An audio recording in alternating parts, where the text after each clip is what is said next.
Good evening and welcome to the We Are Right Show. I'm your host, Brett T. Collins. How you doing out there on this Taco Tuesday? I know you guys like your tacos. No burrito Tuesdays. Give me a hamburger any day. I don't know. That's just me. How you doing out there today?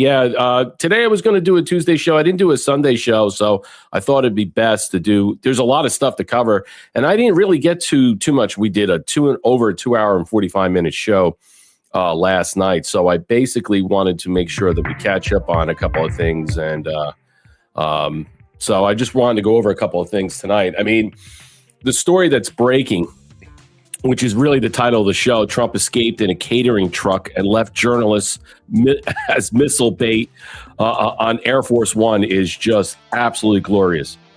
I mean, you can't in any way describe a hilarious thing, a scenario that I think is just truly amazing in a lot of different ways. Because look, when you really break this down and look at the media and the self-righteousness and the conceit and the contempt and the hubris and the arrogance, he left us here. He left us to die on this plane. Listen, he's the president of the United States. You go on Air Force One all the time. You put your life in the hands of the people flying that plane, okay? And the president's on board. So every time you're on that plane, please spare me. But the idea that in some way that they're so contemptible and the way they treat this and their vanity about the whole situation is, what about me? Look at me. Like, isn't my life worth anything? I mean, it's just a joke in some way. They don't value this president at all. And we'll cover a lot of different subjects. I got a lot of different things I want to cover in this matter, because I think we can really break this down in so many different ways, because I just don't understand how people can feel this way. But now people could see that, look, you're not really important. You're not really special. And I think the media is starting to realize in some way, hey, look, you weren't duped, all right, or tricked in some way, all right? The president's life, okay, is in danger 24/7, 7 days a week. And the fact you're part of the reason of that, and plus you like to leak shit out all the time, he's not going to tell you. They weren't going to tell you anything. You're part of the problem. If you just go away and shut your mouth and maybe not be traitors anymore, maybe one day we'll see that. But ultimately, in the end, you want to bitch and moan, good riddance. I mean, everybody looks at you like you got egg on your face. Like, this is an embarrassment. I'm just like, at this point, I thought this was the most funniest thing out there. And the reactions, they're just great. Welcome in Pill.net. Hello on Rumble. I hope they enjoyed the ride. Yeah, I know, Linda Perino. Hello on Rumble, on YouTube, and on Pill.net, Darrell. I think it's hilariously funny. But then again, maybe someone in the media was a true threat. Well, they're all a true threat. I mean, they leak. They leak all the time. You can't trust them. You don't know who they're working for, who they're really paid assets for. They're not working for the United States. I mean, they're not working for us. They don't care about this president. And the fact is that they would put his life in danger by leaking stuff in so many different ways, not to mention their own life. They don't take these things seriously. And you know what? They haven't taken any of President Trump's assassination attempt seriously. So, I mean, this is basically, I think, honestly, I just want to laugh this up. I think this is just glorious, and we're going to have a lot of fun discussing it tonight. What's up, Wood USA? Thank you for the 219 gold pills. Who's here? Trusty Turnip. Patty B, how you doing? What's going on? It's good to see everybody. Curious Cat, what's up? Thank you for the cookie. Couldn't stop laughing. He hates the fake news. Yeah. I mean, the memes that are out there are just fantastic. You can't get any funnier. I mean, the reality that is set in is that, look, their lives are not important. I mean, the fact that they think they're so much bigger than what they are, it just shows you how bloviated the situation is, how ridiculous and retarded they are. And they don't stop bitching and whining and complaining. Maybe they'll think twice about wanting to go in the press pool. Maybe I don't want to go on Air Force One now. My life might be in danger. This might happen again. Well, consider that. Maybe you should shut your mouth and stop being a traitor. Stop leaking information. Stop sharing all this stuff. And the fact that a lot of this stuff that came out, whether it's through CBS and other things about him going into the plane and then coming out of the other end and going into some type of catering truck, which is basically where he's serving tacos and eating them. I got some memes that are great. What's up, Hogleg71? Thank you for the cookie and the can. Good to see everybody. Let's get it started. Casey, what's up? Thank you for the can. Let's get it rolling tonight's show. You guys know what to do. I don't need to tell you. Let's keep this going. So this is President Trump today. He flew to Ohio. I want to know if the media said anything about that. We haven't heard any clips or anything coming back, but he flew to Ohio.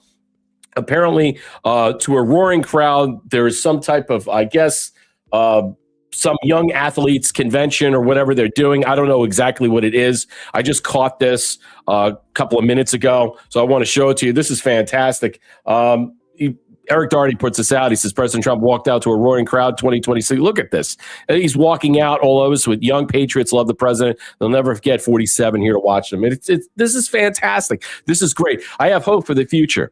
All right, I really do, especially with the young adults, young athletes. I really do. Not the ones we see on X and all these other places that are just miserable scum. This is fantastic.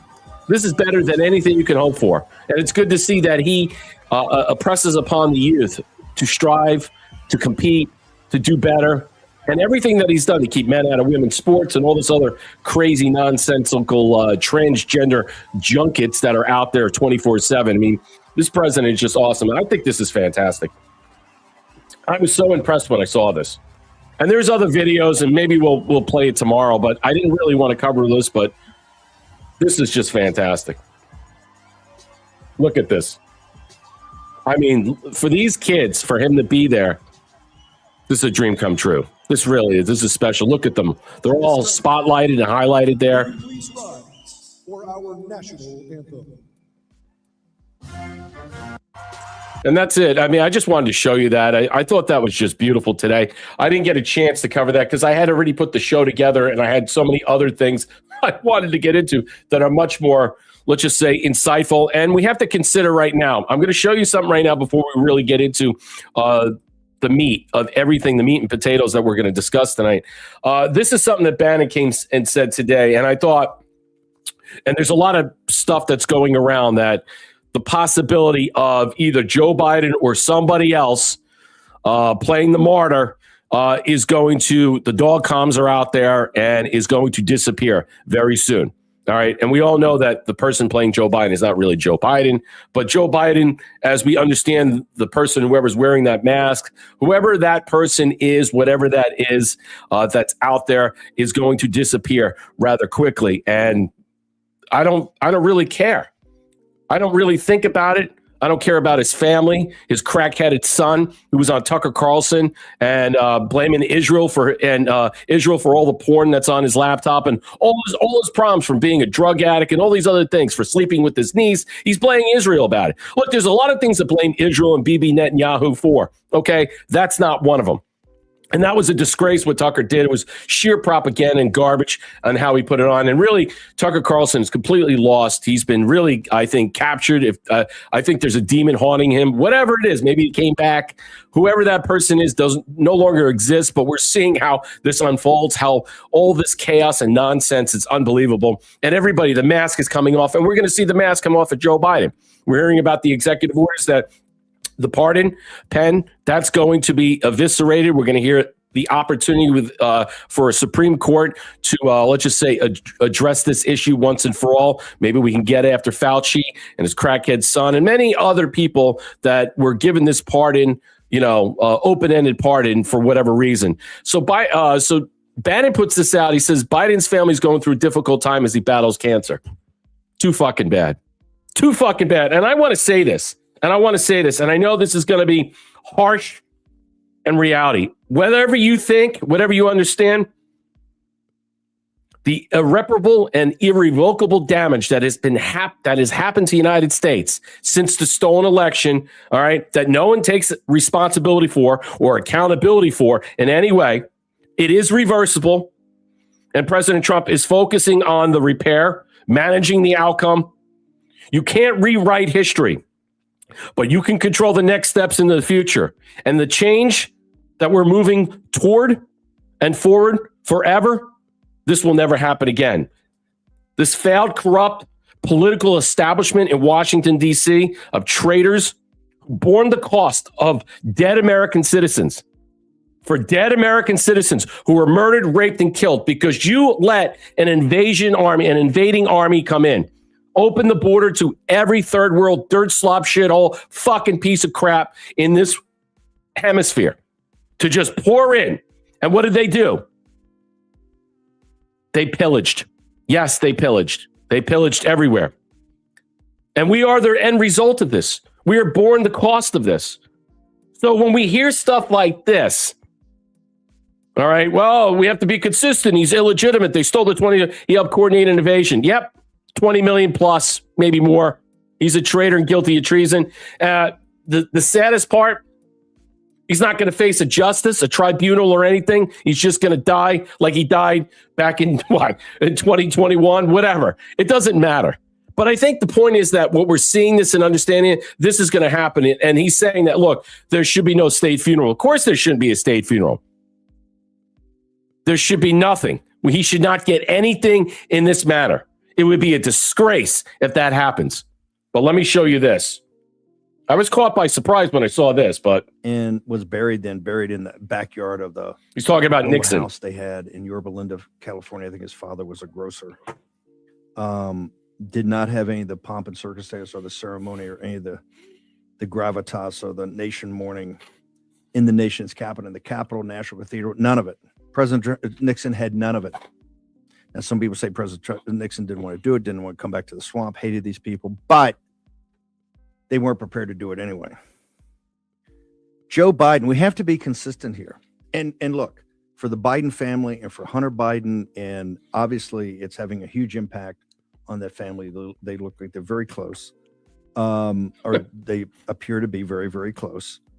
And of course, when prostate cancer spreads, it's incredibly painful. And so I'm sure the family's going through some very difficult times today and over the next few days. But we have to face a reality check here. We have to be consistent. We said at high noon on the 20th of January of 2021, when President Trump left that tarmac at Andrews, and they had the 20 people there in the big circles out there. We had just finished the broadcast for Real America's Voice, the Morning War Room. It was picked up after that because the whole thing was disgusting. He's illegitimate. They stole the 2020 election. He is not and never was a president of the United States. How do I know that? Look at the row of the presidents in the White House. No photo of him. It's an auto pen. I know that's a little bit tongue-in-cheek, but the reality is there's no picture of him among the honored dead of our presidents. Joe Biden was illegitimate. Worse, he helped coordinate with the people of his illegitimate regime an invasion of the United States of America of 20 million people that were every day fighting about. It's torn the country apart, and it's going to tear the country more apart when we start forcing the mass deportations. The fun stuff hasn't happened yet, folks. That's on Joe Biden's watch. Joe Biden did that as an illegitimate president of the United States. He's guilty of treason. Under no circumstances should Joe Biden have a state funeral. Impossible. How can you possibly honor somebody that is a traitor, that illegitimately stole a presidential election, and the railhead of all our agony is back with Joe Biden? We have to be consistent. He's illegitimate. He was never elected. The election was stolen. We know now the Chinese Communist Party helped him and other dark money sources. Mail-in ballots machines, you pick them. He's illegitimate. And the illegitimacy was for a reason. So they could work with our enemies to flood the country with illegal migrants, asylum seekers, illegal aliens, you name it. 20 million on his watch. And the country's torn asunder now because the sanctuary cities say, oh, no, we're not going to do it. You can't come in. ICE can't come in. No interior enforcement whatsoever. How do you honor that? What were the... You can't honor it. You can't honor it. He's going to die soon. There's going to be a whole debate about does he deserve a state funeral? No, he doesn't.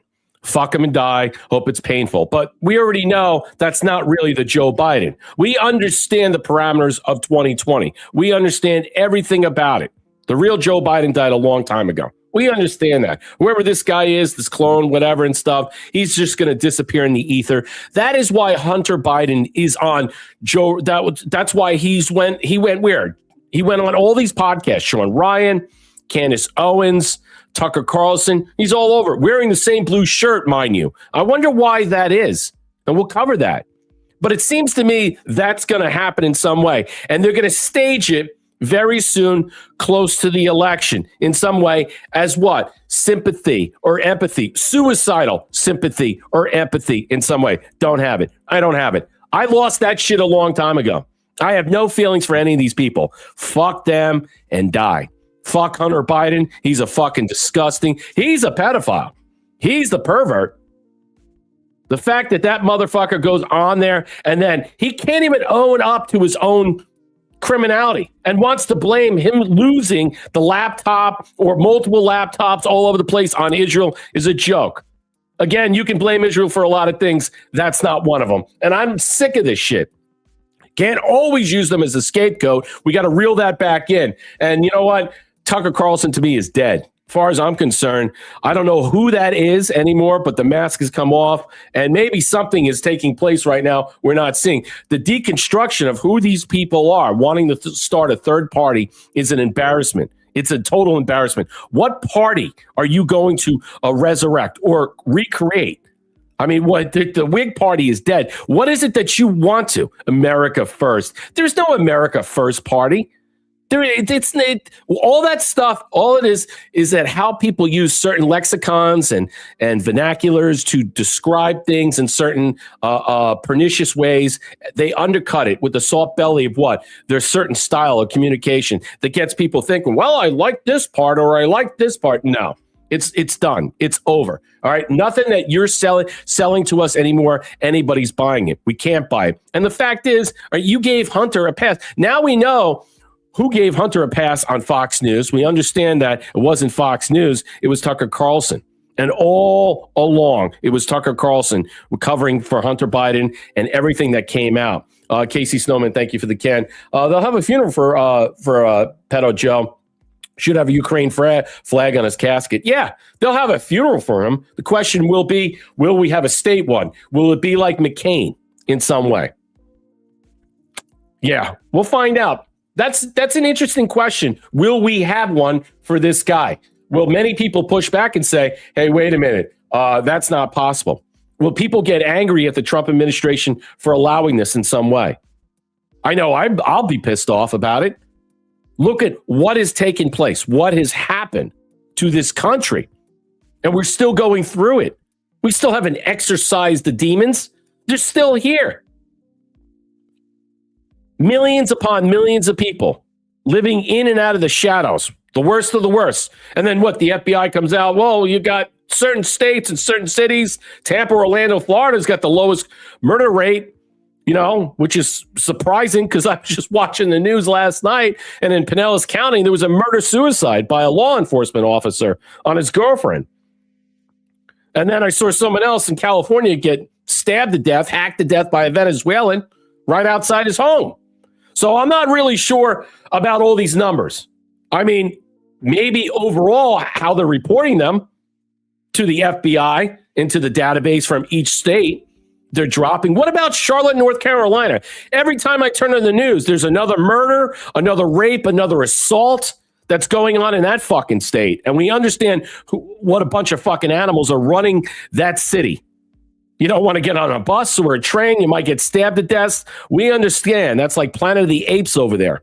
I don't know what the hell is going on there, but they weren't on the list. So we'll cover that in a little bit. So let's get into tonight's show. Trump escapes in a catering truck, which I think this is just, it's quite extraordinary how this is being, let's just say, discussed and pulled apart, peeled apart, and everybody pulling their hair out and freaking out. It is quite extraordinary. I'm glad Secret Service knows how to improvise. Reports say President Trump was moved from Air Force One in a catering truck, eating tacos, by the way, and switched planes in Turkey after a credible Iranian assassination threat. All right, this isn't theater. That's what we're protecting. An American president looks like. So this is some of the AI-generated stuff. I'll show you some more stuff. But this is summarily how it goes around on the other side. This is how they're...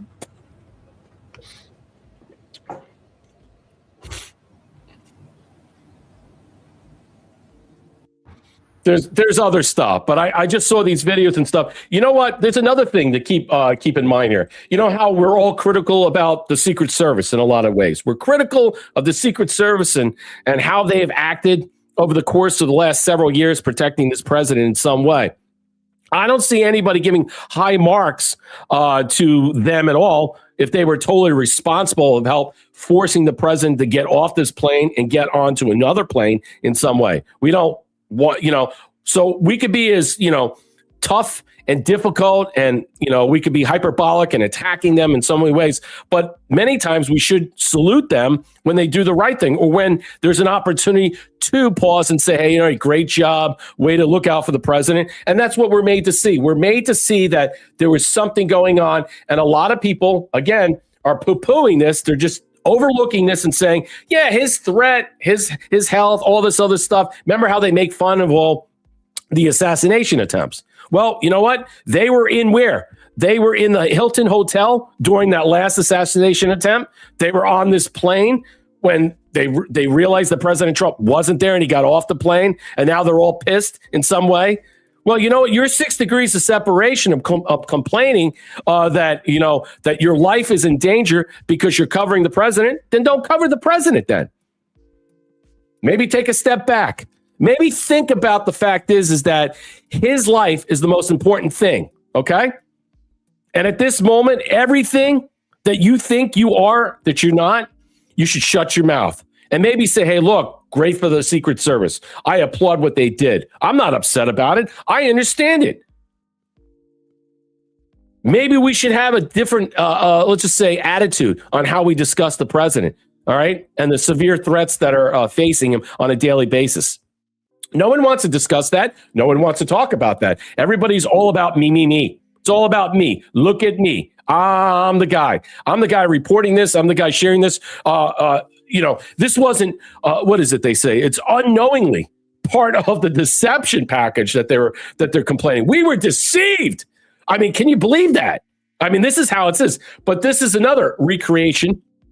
How they're posting in. I'll get to the articles, but video of President Trump using fake news media as bait for Iran. I mean, this is just, some of them are glorious. What's up, Thea? Thank you for the 600 gold pills. All right, let's get this show on the road. This is going to be fun.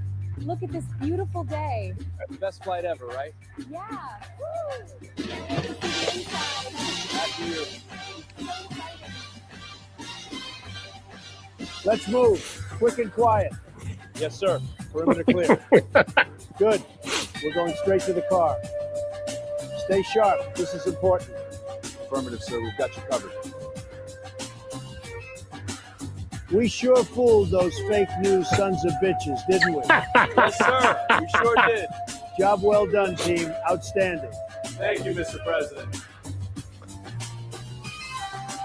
Oh man, there's so many of them. That's funny. I mean, they're hilarious. There's one where he jumps out of he's on the other plane. They jump out of a parachutes. I think it's just glorious that you're seeing this because this is how insane they are, incensed they are in so many ways. And President Trump is just throwing it in their face. He's throwing it in their face, and it's great. So here it is. So Gulf News puts this out. All right, and I want to show it to you right now. We'll cover it. This is the stuff, and I'll give you a little synopsis. I have some comments that I want to share with you about this. So, President Trump's secret flight from Turkey, how a catering truck, a decoy plane, evaded an Iranian threat. Again, we don't know the severity of the threat. We don't know exactly what the threat was. See, we haven't heard that. What we heard is that it was a serious threat, enough for him to deboard the plane, go into a catering truck, and you know what? Bill Clinton in 1997, as I found out, apparently did the same thing. When he was overseas, he did the same thing. When there was another threat on his life, he did the same similar thing. So it's not like this is the first time the Secret Service has diverted the president off the plane onto another plane for President Trump to rally to go to England at that time, Great Britain. So here it is. In an elaborate security operation that remained hidden for weeks, President Trump left the NATO summit in Turkey last month, not on the plane, and the White House publicly described, but on a smaller military jet after slipping away via an airport catering truck. The move prompted an incredible Iranian assassination threat, turned familiar blue and white Air Force One into an unwitting decoy. Key. Keep that in mind. Unwitting decoy. It was the decoy all along. Journalists and some staff members who believed the president was on board on July 9th, NPR reported that Trump flew partway home from Turkey in an old Air Force One jumbo jet. The details emerged on August 10th in reporting to the Washington Post based on the material review. The account has since been corroborated in broad outline by the New York Times and U.S. media outlets. The escalating tensions and high-stakes summit. The episode unfolded on July 8th as Trump wrapped up NATO summit in Ankara. Turkey, NATO ally, shares a border with Iran, hosted the gathering amid renewed hostilities between the United States and Tehran. Did they know this going in, or did they know this coming out? Did they suspect in some way? What was Turkey? I mean, can we proffer opinion about it? What was Turkey involved? Did Turkey tip us off? I mean, what was it that we were looking at that we find? See, these are the things I want to get to. The U.S. forces had carried out fresh strikes on Iran the previous night, and after negotiations to end months of a long conflict broke down. Intelligence flagged a specific threat of an attack on the president and his aircraft, according to earlier reporting by the New York Times and CBS. Iran has long been linked to plots against American officials, with concerns intensifying after the U.S. role in killing the Iranian leaders. All right. Trump had flown to Turkey, a newly upgraded Boeing 747 gifted by Qatar. Trump announced on social media that he would return on a former Air Force One, the older powder blue jumbo jet, for old time's sake, while the Qatari plane would stop in Britain so troops could tour it. The public narrative, it turns out, was incomplete. Now, we knew there was something going on. The deception operation was triggered by credible threat to Trump, the Post reported. A similar operation had taken place in 2000 when Bill Clinton used an unmarked executive jet to fly into Pakistan while sending his former Air Force One as a decoy. Interesting. Remember, that was the decoy. The deception, a truck, a third plane, and a closed window shades. According to the reporting, Trump boarded the legacy Air Force One in full cameras and Ankara, waving as he ascended to the stairs. Minutes later, several aides exited through the door on the opposite side of the aircraft, stepping into an elevated container of an airport catering truck. And I'll show you this, the kind normally used for loading meals. The truck lowered and drove a short distance to a nearby Air Force C-32A, a modified Boeing 757, commonly used for senior officials. Defense Secretary Pete Hegseth boarded the C-32A separately. The plane then flew to RAF Mendenhall in Britain under the nondescript call of Reach 18. Interesting. With its usual flight tracking systems reportedly switched off. It arrived shortly before the decoy Air Force One. Meanwhile, reporters and some White House staff boarded the legacy jet, still using Air Force One call sign. They were instructed to keep their window shades closed, and an unusual directive noted in a contemporary pool report. If I go, you go. Trump later told reporters on the plane it was probably on a dangerous flight. But if I go, you go. Once in Britain, Trump transferred back to the legacy Air Force only by means that remained unclear in the public reporting. All right, we'll get out of this because I got so much more.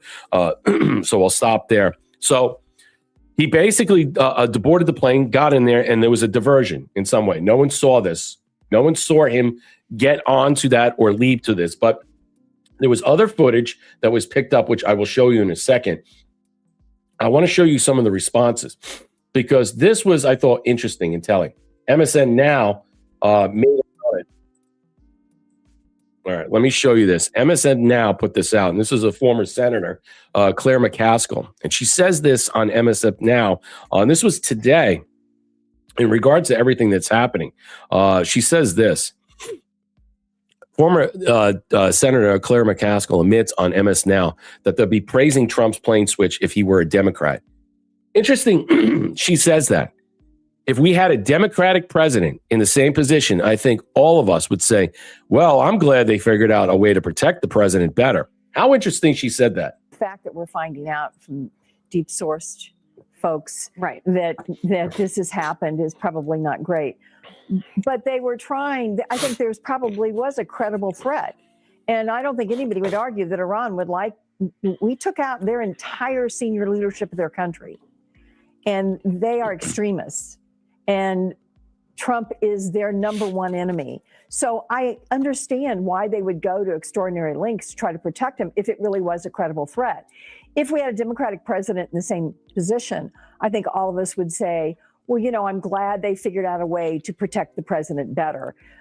Just because it's Donald Trump and we think he's a horrible president, we should keep in mind that the president's protection is important for our country. And it would be a terrible thing for any president to be assassinated, especially by a foreign government. Wow. That comes from a Democratic senator who said that. And I just want to go over a couple of talking points, because the point she was saying, that caught me by surprise. But she says, even though he's a terrible president, she's got to get that in there. She's pointing out that, look, it's our president, whether you like him or not. And it would be a terrible sight to see if our president was going to be assassinated. That's why Bannon's putting this out. I'm also hearing the dog comms and all the chirpers out there suggesting that we're going to see Joe Biden, take a dirt nap. So at the center of all this, that the reporters and staff were used as unwittingly decoys or potential bait without their knowledge or consent.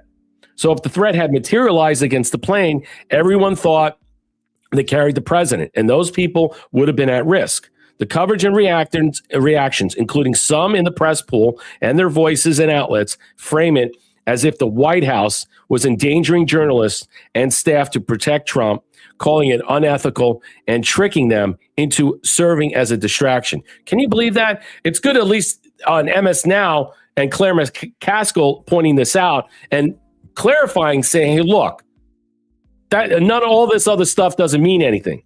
But that's how the vitriol and the media are angry. At least there are some voices pushing back and saying, no, we don't want to see that.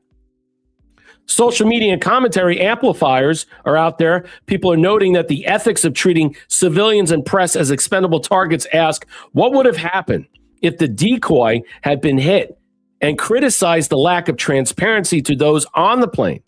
Some at CNN commentary were acknowledging that the plane would still have been a target. The polarization that is intensifying, the critics of Trump emphasizing the risk to the press and how cowardly the optics and the tactics were. Supporters call it competent, necessary protection of the president amid a real Iranian threat. Obviously, why would we take the side of the media? We can give two shits. And if the plane was hit in some way, yeah, a lot of people would be shocked in some way. They would be scared. We would think he was on there. We would have no knowledge. We just heard that it went down, God forbid. And I think noting that the decoy operations are standard security tools when intelligence apparatuses and security threats warrant them. In short, this combination is a real threat, a cinematic execution in some way. That's an interesting point here. I'm reading this off this was a quote.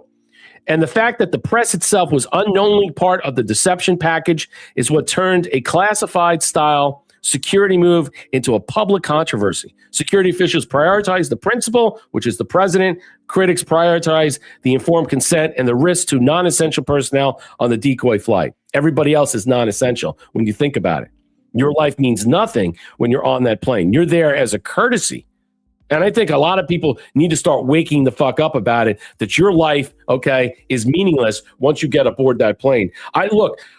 What bothers me in some ways that how people are painting this, how people are suggesting in some way that the president in some way duped them, that they were unknowingly, let's just say, characters, okay, in this decoy operation to be used in some way to get the president to safety in case, God forbid, something happened. Well, you're on the plane. All right. It's what he said. If I go, you go. And maybe people should start thinking about that if you're in the press pool. All right. That your life is in danger. You're surrounded by the most powerful man on the planet, who's the most, let's just say, threatened person on the planet. He's had more attacks on his life than we can count. We don't even know the full amount. And the idea that they're sitting there trying to debate this in some high stakes context to justify what was taking place, what the Secret Service did. I mean, it's a joke when they're the ones who put this president in this position day by day. And the fact is that you leak intel and information out that could get him killed, that could get him murdered in a lot of ways. It's on you. So I'm not shedding a tear for any of these people. I can care less about these people. I was very surprised that Claire McCaskill was pointing that out and highlighting the fact is that there are some of these people that like, come on, stop with the boohooing, stop with all this bullshit. Because look, the bottom line is it is ridiculous. All right. You can't say that, oh, my life was in danger. You go and ride on the plane. The plane can crash. Something can happen to it. And you're telling me that it's the president's fault?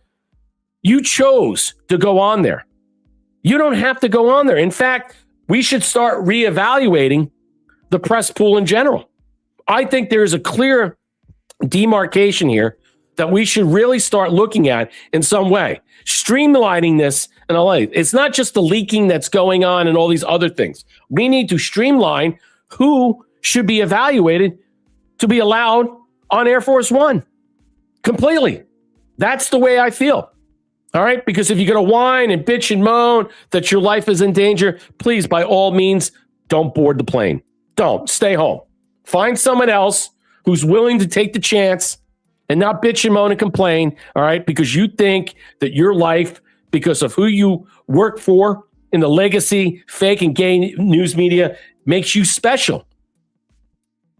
It is just an abomination to think that these people really do have that conceit, that vanity, but you could see it on how these people are extrapolating their point of view and how they're discussing this. Let me show you somewhere else on the media that we're happy. They're laughing about this in some way, like almost cackling and giggling that something could have happened. And they're mocking this whole thing in jest. So while some are bitching and moaning and they're pissed off because they feel duped because they were a decoy, some are basically content with taking place that there was an assassination attempt. So Nicholas Fontecchio puts this out. I'm very pleased MSL host laugh and smile about the Iranian assassination attempt against President Trump in Turkey and mock him for how he lost control of the situation. So Rachel Madcow, this tranny dyke, whatever this creature is, disgusting demon, fuck her and die.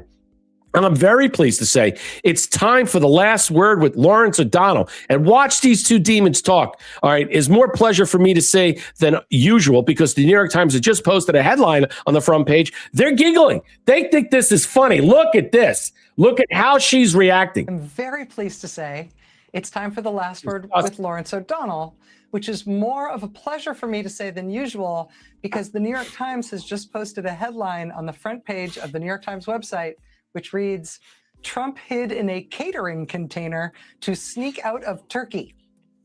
And honestly, that news has just broken, Trump hiding in a catering cart.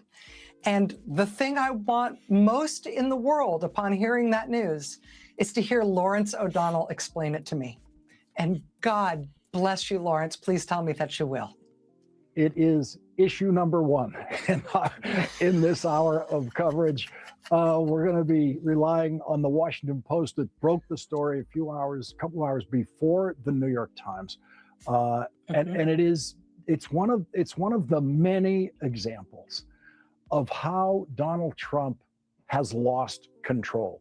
He didn't just lose control of which version of Air Force One he got to use. He lost complete control in this story.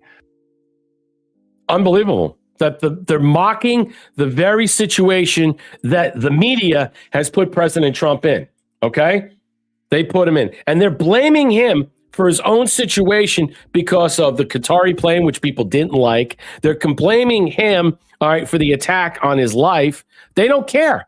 They're gleaming, okay, with joy that this took place. They think this in some way is an embarrassment, and it's not. Yes, it is the art of war. It's not. It's for all of us to see who they really are. And if you haven't recognized it now, well, I can't help you because these people are truly evil. They're scum.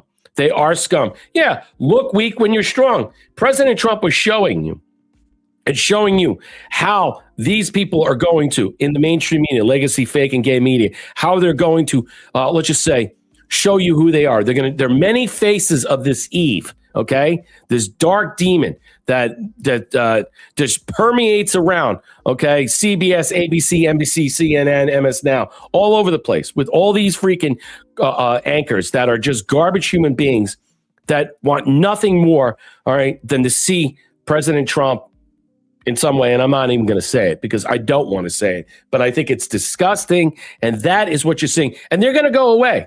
They're going to eventually go bye-bye. They will. You will see it. They can laugh. They can cackle. They can do whatever they want. Bring on Hillary Rottenbox Clinton. Do whatever you want. Okay?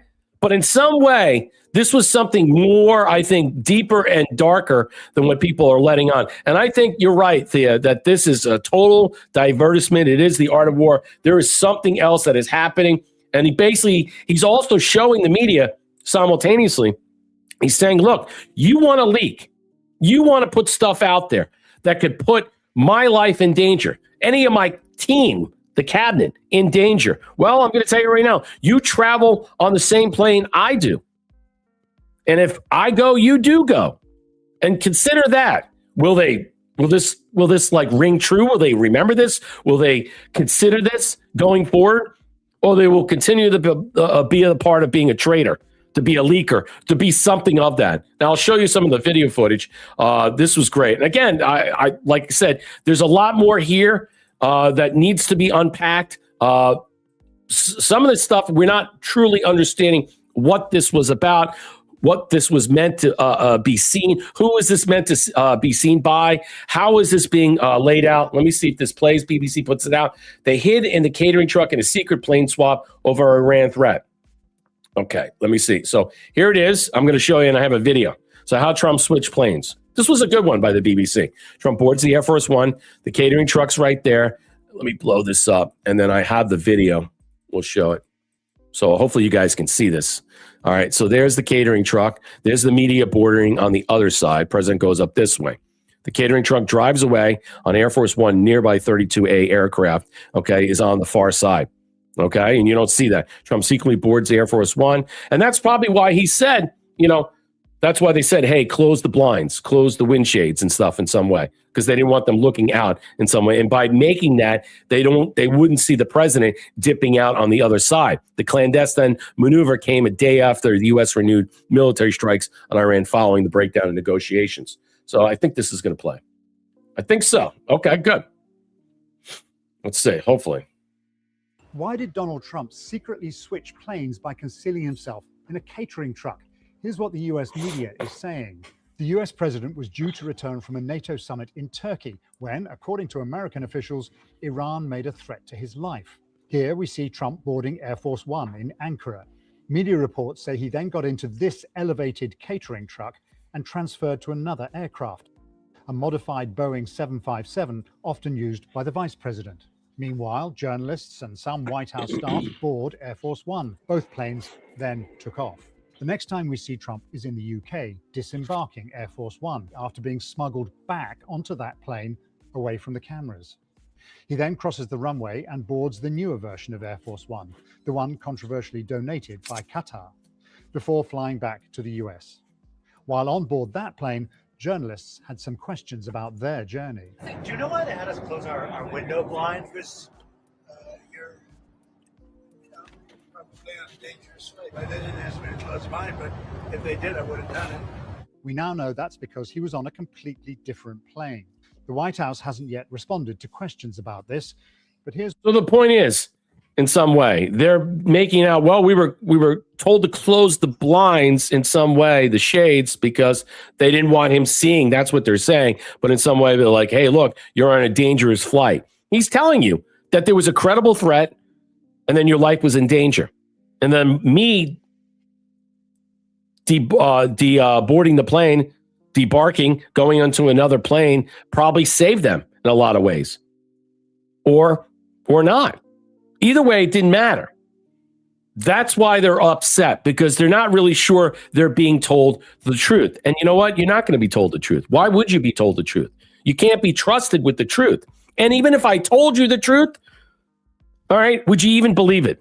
That's the point.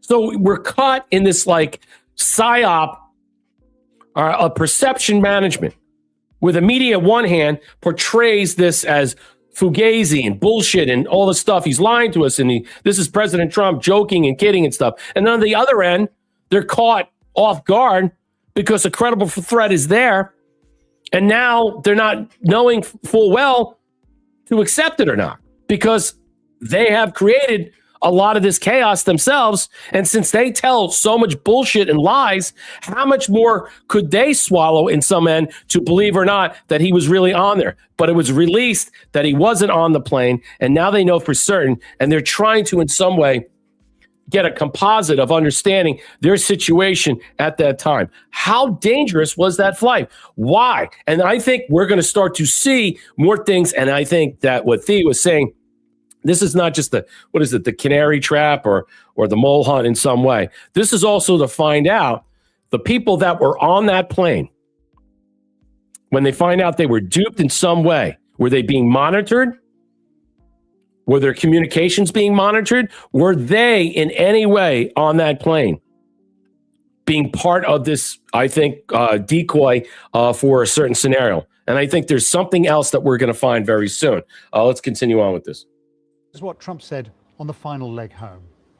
Were you aware of any credible threat by Iran against Air Force I have One? a threat all the time. I'm number one on their list before you. But if I go, you go. The Iranians haven't commented about this either, but last month, a foreign ministry spokesman dismissed allegations of a plot to assassinate. Of course they did. That's the point. But let's just say, for the sake of argument, all right, this wasn't necessarily what it seems to be. Okay, nothing seems to be what it is these days. But let's just say it's not, and it's something else. What else do you think it is? Let me know in the chat. Darlo gifted the cookie. Legacy Media has shot down the ballroom, and it's a safe room as well. They would benefit from too. They're dumbest bunch of losers. Yeah, and they had no problem during the Hilton Hotel and stealing all the champagne and all the wine and all the liquor and the glassware and the food. Okay, when that whole correspondence dinner went to kaput and it was shut down. A boneless chicken, what's up? Thank you for the can. Darla gifted a cookie. He's going to have to come up with a new escape plans now. Yeah, I think I'm not necessarily sure this was something else. I'm not necessarily sure this was what we're perceived to understand. This was something different, and I'm not there yet. I'm not there to say that. I'll get back to you on that conversation. All right, moving forward. We're not having any problems, which is good. I want to continue on. A lot of good stuff. I got more to go here. Let me change this. I got to fix that. Okay. So there's a couple other things I want to get to. Yeah, we're going to go into a couple other things. So here's some more of the memes. These are funny. This goes to Darla L's meme and saying the Taco Tuesday, and I think this is hilarious. You got all these places. I mean, he's now just trolling them to death. What's up, Park Jerk Billy? How you doing over there on Rumble? Yeah, I love Taco Tuesday. I mean, it's just fantastic. I mean, this whole thing now is the memes are all over the place with the hair, with Air Force One, and now President Trump mocking the catering truck in a lot of different ways. Listen to what the Jake Tapper says. Here's another conceited dirtbag who basically thinks that he's God's gift to everybody and he's bigger than the president. Jake Tapper thinks Secret Service is to protect the media and not the president. You aren't special, Jake. The job of the U.S. Secret Service is to protect the president. They have no obligation to protect you smug morons. POTUS is the priority. Cry about it, Jake. So Jake Tapper puts this out. So the Secret Service thought the threat against the president was strong enough to surreptitiously remove him from Air Force One, and then proceeded to let the plane full of White House staffers and reporters take off and fly back to the U.S. They still don't get it. They still don't get it. They still can't wrap their heads around it. They still think it's about them. But again, what Claire McCaskill said is a good point. Because if you just swapped out this president with another president, consider that a Democrat, no one have a problem with this. But at least she was smart enough to make that correlation and say, hey, look, it's the president of the United States. You don't want to see anything happen to him. You know what other thing I thought about? I don't know what you guys were thinking out there in the chat. I don't know what the possibilities, but why not use a double? Why not have the double there? Keep the real president away and he's always around these doubles. And we discussed it yesterday, that the president has all these different types of doubles and all these different people, around there for security reasons. Why not use a double in that manner? I don't know. So that makes me believe that there was a real reason, a real rationale for him to be on the plane, or at least for some people may to appear to see him leave that plane, and thus the mole hunt or the canary trap is set, and then they can go after those people. Think about it. What happens if there's someone in the inner circle or the media or somebody that was in direct communication with whoever was making these threats and would probably know that the double is there and not necessarily the President Trump himself? So, yeah, I'm not really sure, but I would consider that in so many ways. All right. Here's a couple of things. We talked about this yesterday. Now, remember the secretary. He's a civilian secretary that his clearance got taken away, and he's all boo-hooing. So the Air Force secretary, the former Air Force secretary, to sue over a clearance revocation. Air Force One leak, this accusation. So this came out, I believe, today in regards to this. So the former secretary of the Air Force, Frank Kendall, said on Monday he was suing the Trump administration after the Department of Defense revoked his access to classified information. You're a former secretary. Why do you need classified information? What are you working on? What are you doing? Are you a registered foreign agent? What is it that you're doing? Are you working for a lobbying group? What is it that you need as a former civilian? Air Force, Secretary of Air Force. What is it? What position that you hold outside of that you need this? Are you working for some type of let's just say clandestine group? Are you working for defense contractors? What is it that you need this type of clearance for? Because you only need it for certain things. You wouldn't need it. Most people that aren't there from a civilian standpoint, they walk away. They're not in the military. They don't want it for a reason. But why would this guy want it? He told CNN that he had learned of the revocation through a tweet by the Department of Defense, saying he intended to sue and hire National Security Attorney Mark Zaid to represent him against the government. As former Secretary Kendall stated, he has hired a law firm to represent him in legal action. All right. Now, whether or not this guy was the leaker or not, and they cut him off in some way, what was he doing with his classified information? Who was he sharing it with? In a Friday post on X social, Pentagon chief spokesman Sean Parnell accused Kendall of an unauthorized disclosure of classified information regarding Air Force One's capabilities to a media outlet. Interesting. So he was speaking in contact with some media outlet, and they were relaying this information to whoever was they were speaking, whether they were on Air Force One or in direct contact with people that happened to be there or not. And this is where they cut this guy off. In some way, they were able to find out how these types of communications were taking place, what was said. This is what I'm saying is President Trump getting off that plane, going to another Air Force Two, so to speak, as we're learning, or something else, to that relegated matter, to that call sign. Seems to me that this guy, whoever he was speaking to, was on Air Force One and some media outlet. And whatever they were communicating about President Trump's whereabouts or what have you, he was relaying it back to somebody else. So no one said anything to me about what I asserted to have revealed. I can't imagine what it would be. But Kendall has overseen VC-25B program, building replacements, and used to transport the president as part of a role leading Department of Air Force. And he left his post in January 2025 with the Qatari royal family gifting the Boeing 747.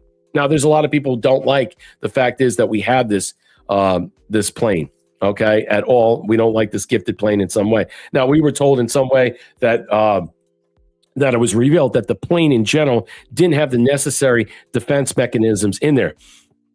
How would you know that? How would you know that? You wouldn't know that unless in some way you have access to that. In some way you had communiques of that. Well, as the Secretary of the Air Force, in some way, in a civilian capacity with this top secret clearance, that you would probably have some level of that. But if it's at this level in some way, who is he talking to? That's what I want to know. So there is a connection between him and someone on the plane and some media outlet. And that's why they shut this down, because they felt that was the threat. That was the real threat in so many ways. The real Trump, I do believe, is in Cheyenne Mountain in Colorado. No evidence. I do believe this. You're not the only one who suspects that. I wonder if he's a lot younger. I don't know. I mean, I don't know about these things. I just wonder why, again, Casey, that why wouldn't they just put his double there, in some way, unless they knew it would be easily spotted, in some way. So the question is, would he be easily spotted? And why wouldn't he come out for a press gaggle on the plane? I consider all these things, but there's something else that we're not seeing. Here's something else that I want to show you, because a lot of the show is about this. We'll get into other things in a little bit. I'm going to move on in a little bit on this. But look, now CNN is having a meltdown over President Trump being whisked off by the Secret Service. CNN is more upset that the Secret Service did their job when the fact that a foreign enemy might be trying to assassinate Trump. Secure aircraft in the entire world. And this whole ruse seems to have been put together very quickly on the ground there in Turkey by the White House Secret Service, the national security apparatus. Throughout that entire NATO summit, President Trump had almost seemed preoccupied with the threats on his life by Iran. They've dated back years and years, and he kept talking about them over and over. But it is really only in retrospect that we're now starting to notice signs of what was afoot. For example, when reporters got on that old legacy blue and white Air Force One, they were all asked to lower their window shades, which made it so they could not see that catering truck, which we now know the president had been bundled into, and they're pissed. They're pissed. Other aircraft that he flew from Turkey to the UK on. We also noticed that when the old legacy Air Force One landed in the UK, it took an unusual amount of time for the doors to open and for reporters to be left off, which would have allowed time for the president to get back on the plane, only to walk off again in full view of the cameras. So it's all, I think, this very elaborate shell game that the Secret Service and the White House orchestrated. The White House, in a statement from Stephen Chung, the communications director, said that, quote, as the president has said recently, there are many enemies of America who have their sights on him, and we use every tool at our disposal to address those threats. That doesn't necessarily match with the explanation that the president put out at the time for this switch in aircraft between the Qatar donated Air Force One, which is that black and red plane, and the legacy Air Force One. He said at the time that he wanted to show it off to troops who were positioned in the UK. Now we understand that it is these threats from Iran that led to the switch. It all, I think, also led to the people who actually did fly on.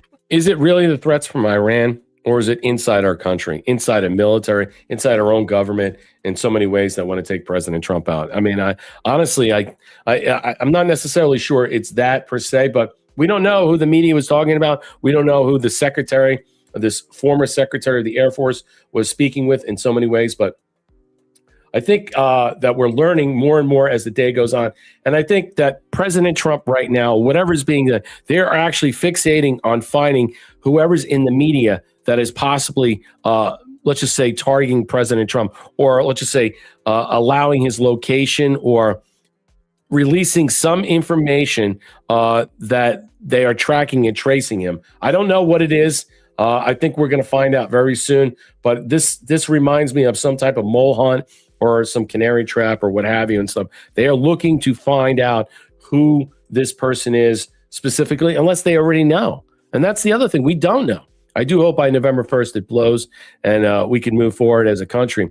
You know what? Listen, I think a lot of things are going to happen. I'm going to jump forward right now because we're going to get to a couple other things. Let's just jump forward because I think I'm done with this. But I think this is all hilarious in general about what we were talking about.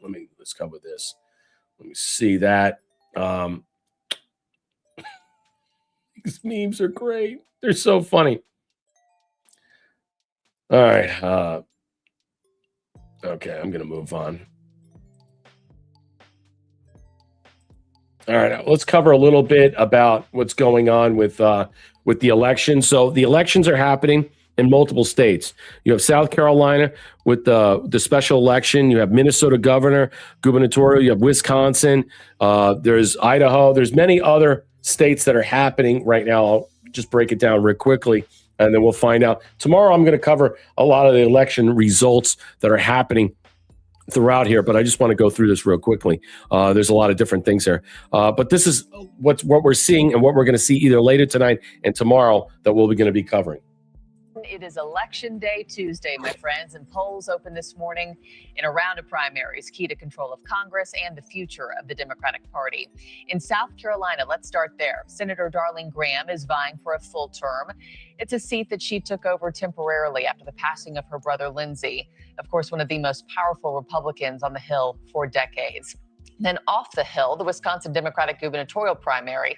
That could see another So Francesca, I think, Hung, this Korean woman, she's probably going to win that primary for as a DSA candidate, as the gubernatorial candidate that will replace Evers, and she'll face a primary Republican. And so the question is, will she have an opportunity? Where is she going to go from here? We don't know how the numbers are going to be, how they turn out.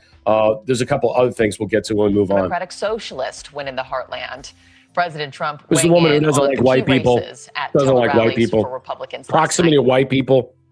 Democrat communists in Congress, they are really what they're doing. These are lunatics who want to destroy our country.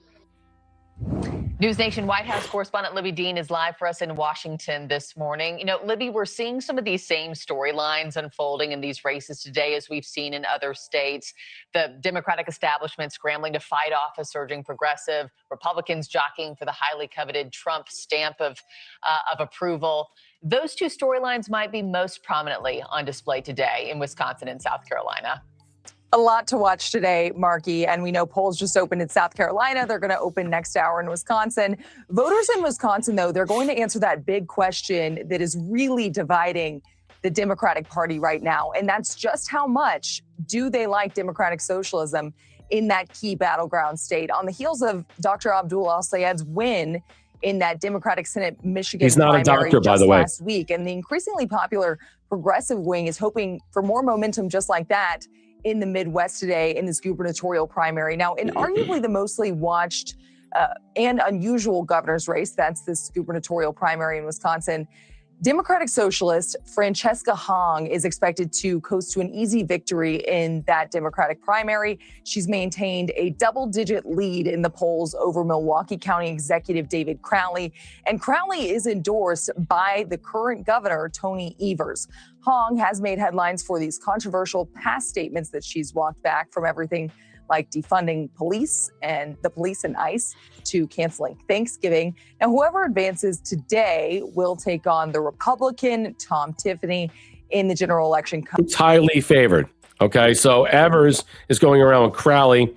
She's probably going to win. That's what she's projected to win in a lot of different ways. So the question is, we'll see what happens. But again, DSA candidates, Democrat, Socialists of America, the satanic anarchists, are winning these primary battles, beating other Democrats that are middle of the road moderates in so many ways. And what does that say?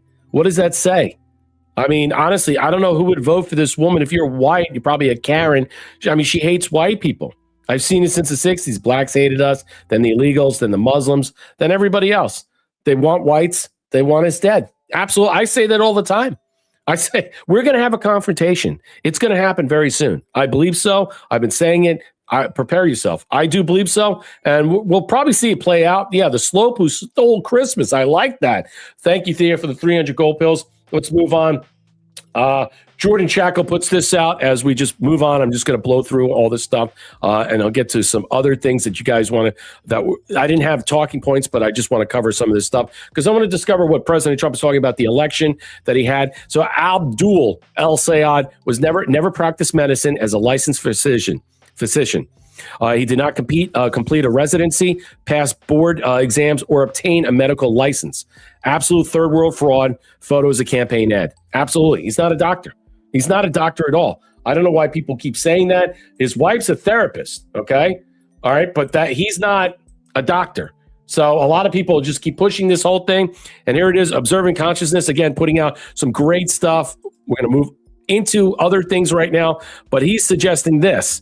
It's unfolding in front of our eyes, securing the elections by embedding the people who ensure before November. Arizona, Michigan, Minnesota, The DOJ is moving primary to primary, placing monitors, testing access, and mapping resistance and routing complaints directly into federal hands.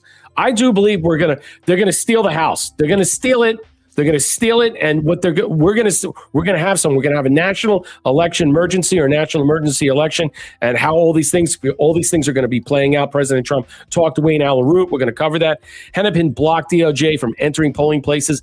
Ellison sent state observers to watch the federal observers, and every restriction now enters the record. More than 50 monitors across 7 counties. Federal channels open through November 3rd.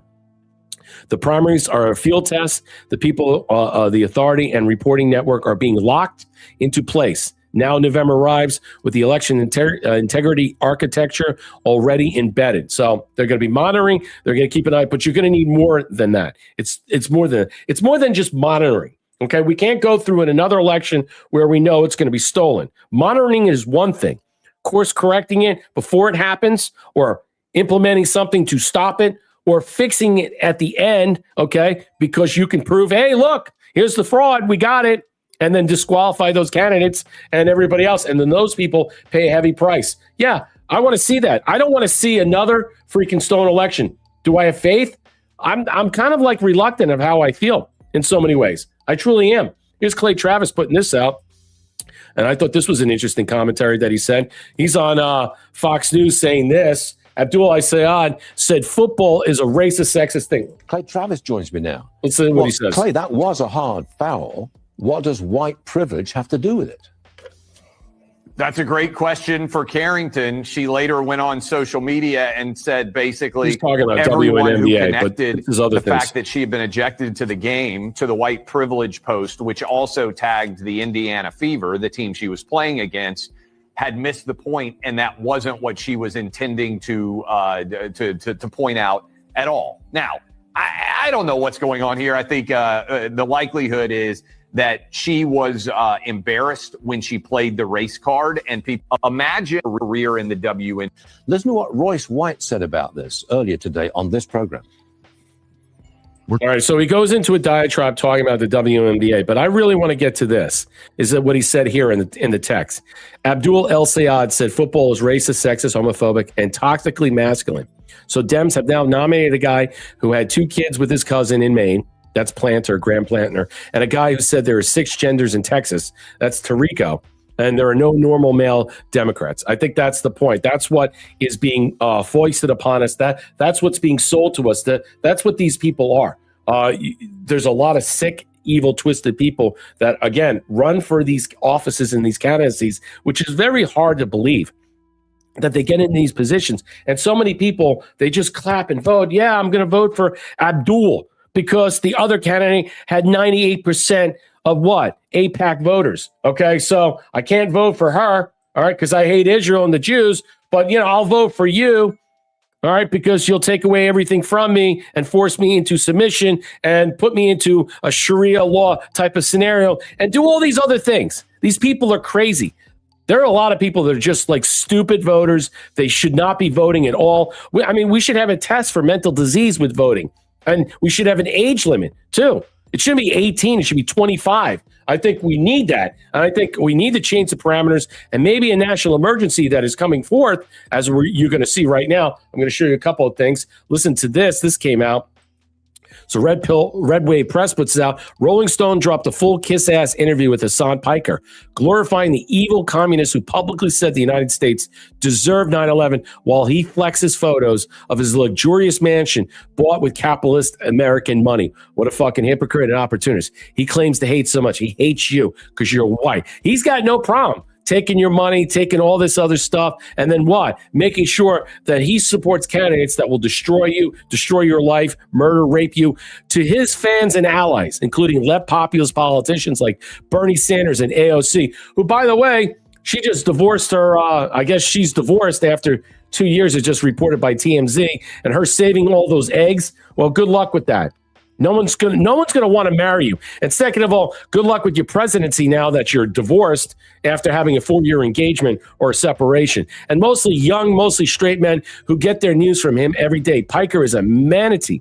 manatee handsome progressive icon who is uniquely talented at translating radical left politics for the kind of Gen Z bros who think homogeny has something to do with Equinox. Eugene Debs, who deadlifts Abby Hoffman with abs. Recently, he's been putting up his materialistic framework into a practice moving from promoting causes for promoting candidates and winning. Listen to this a little bit. We'll play a little bit of this.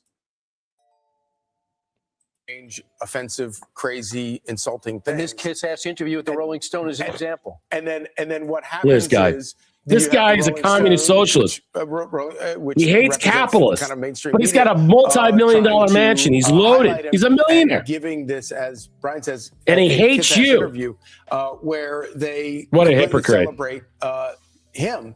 And these people are trash. Pork chop, Billy. Left populist politicians like Bernie Sanders and the AOC, and the mostly young, mostly straight men who get their news Bernie from Sanders him has every what? day. 3 homes. Is a He's a multimillionaire. Handsome, progressive icon. You know, uniquely talented at translating political. How much money is she worth? Millions of dollars. Kind of Gen Z bros who think that hegemony is something to do with Equinox. I don't know what any of that means. Eugene Debs, who deadlifts, don't know what that means. Abby Hoffman with abs. Recently, he's also been putting materialist framework into praxis, moving from promoting causes to promoting candidates. Thank you, Ainsley, for letting me read this. And winning, but to legions of enemies, from MAGA reactionaries to the Anti-Defamation League to mere centrist Democrats. Piker's a loudmouth extremist who's actively harming the country. He's a wacko. And the problem with him is that, you know, what we saw unfold in Michigan, where you have the establishment Democrats, the less insane Democrats. They're not moderates. They're just less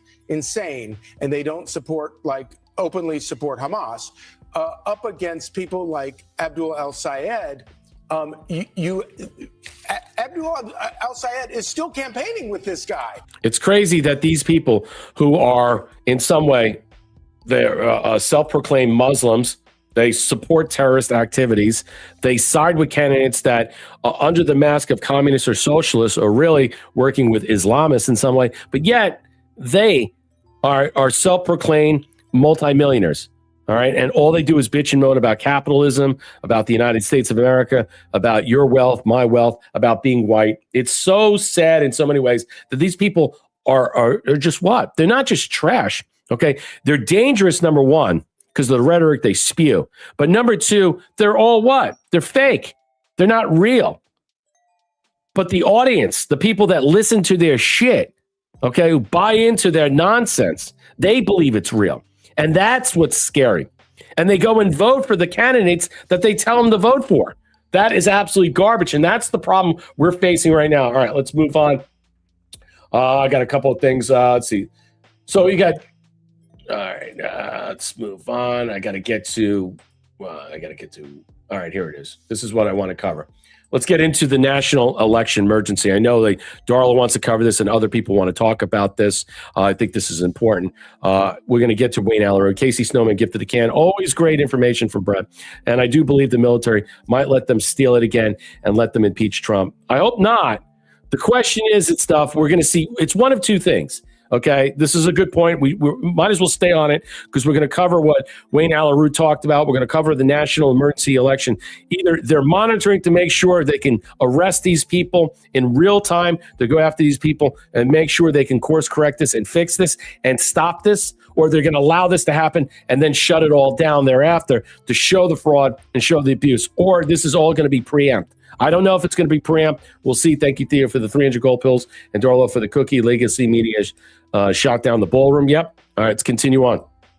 Here it is. So Eric Doherty puts it out. This is an update. Leftists are panicking. President Trump just dropped this response to suggestions he will declare a national emergency to secure elections until the Save America Act is. I think so. I think it's going to happen. You have to be understanding. You have to understand this right now.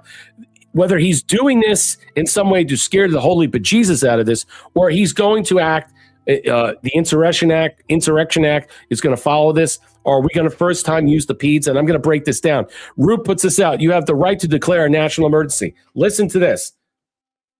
This is interesting. Okay. because it's so hard to get the Senate to do anything. Now they're on recess. They don't get anything done if they never get the Save America Act done. You have the right to declare a national security emergency for elections. And the Supreme Court ruled in 1983 under Reagan that INS versus Chadha, that if you declare a national security emergency as the President of the United States, they can't challenge it. It can only be overturned by a 2/3 vote of both houses of Congress. So if you do this in the next month, we will get photo ID, proof of citizenship, and a limit to mail-in ballots. And you don't even need the Senate vote. Okay, I'll leave it at that. All right, we'll leave it at that. So let me finish with a couple things. Dr. Fauci. Can't You hear what President Trump? Only stranger things have happened. All right, we'll leave it at that. Listen what he says. Limit to mail-in ballots, and you don't even need the Senate vote. Okay, I'll leave Stranger things have already We'll happened. leave it at Wow. that. So let me finish with a couple things. Dr. Fauci, can't you challenge the auto pen? You should challenge in court. Well, we are doing the auto pen. We are doing. You are doing it. Okay, well, good. What has to happen? I mean, I've become an. So we're challenging the auto pen. That's going to go to the Supreme Court. We already know we're going to challenge that. The Supreme Court's going to take this up. And for once and for all, we're going to get a decision on this. But what Wayne Allen Root is suggesting, and let me show you another thing before I give you my my synopsis of all this stuff. I think, let me show you this before I break this down for you. Yeah, I mean, it's a total clown show. I mean, there's no doubt about it. I mean, the fact is that the Senate can't pass anything. And Wayne Allen Root is hinting, and President Trump is saying in some way, there are crazier things that have happened. So whether it's the PEDS, this national election emergency executive order, whatever President Trump has done, and everything else that President Trump has set in place since 2018 might come to fruition now. It's all going to be laid out, and I think we're all going to see it. So the leftist panic as Trump responds to calls for a national emergency. Stranger things have happened. I have to leave it at that. Trump keeps the option open. I firmly support President Trump declaring a national emergency. It says the update, leftists are panicking, blah, blah, blah. Root goes on. Stranger things have happened. Let me leave this up there. I want to show you this. Let me get out of this right now because we're in this. And then put this up. Change this because I really want to get into something else. Okay. So what Root is trying to say that I think people need to understand is that I was putting through this. Root is claiming that the emergency is essentially unchallengeable and instantly delivers what the full SAVE Act package might do if the Senate were going to pass it. All right. But what is being overstated here is how the legal authority and the mechanics of this are going to be laid out. Now, we talk about a lot of different things that are underway, whether it's the Insurrection Act, the 13848 executive order, all the ones now, or if there's a new one in this way. So no modern president, I had to look this up, has successfully used emergency powers to rewrite the core election administration this way. All right, you have the courts, you have officials, you have Congress.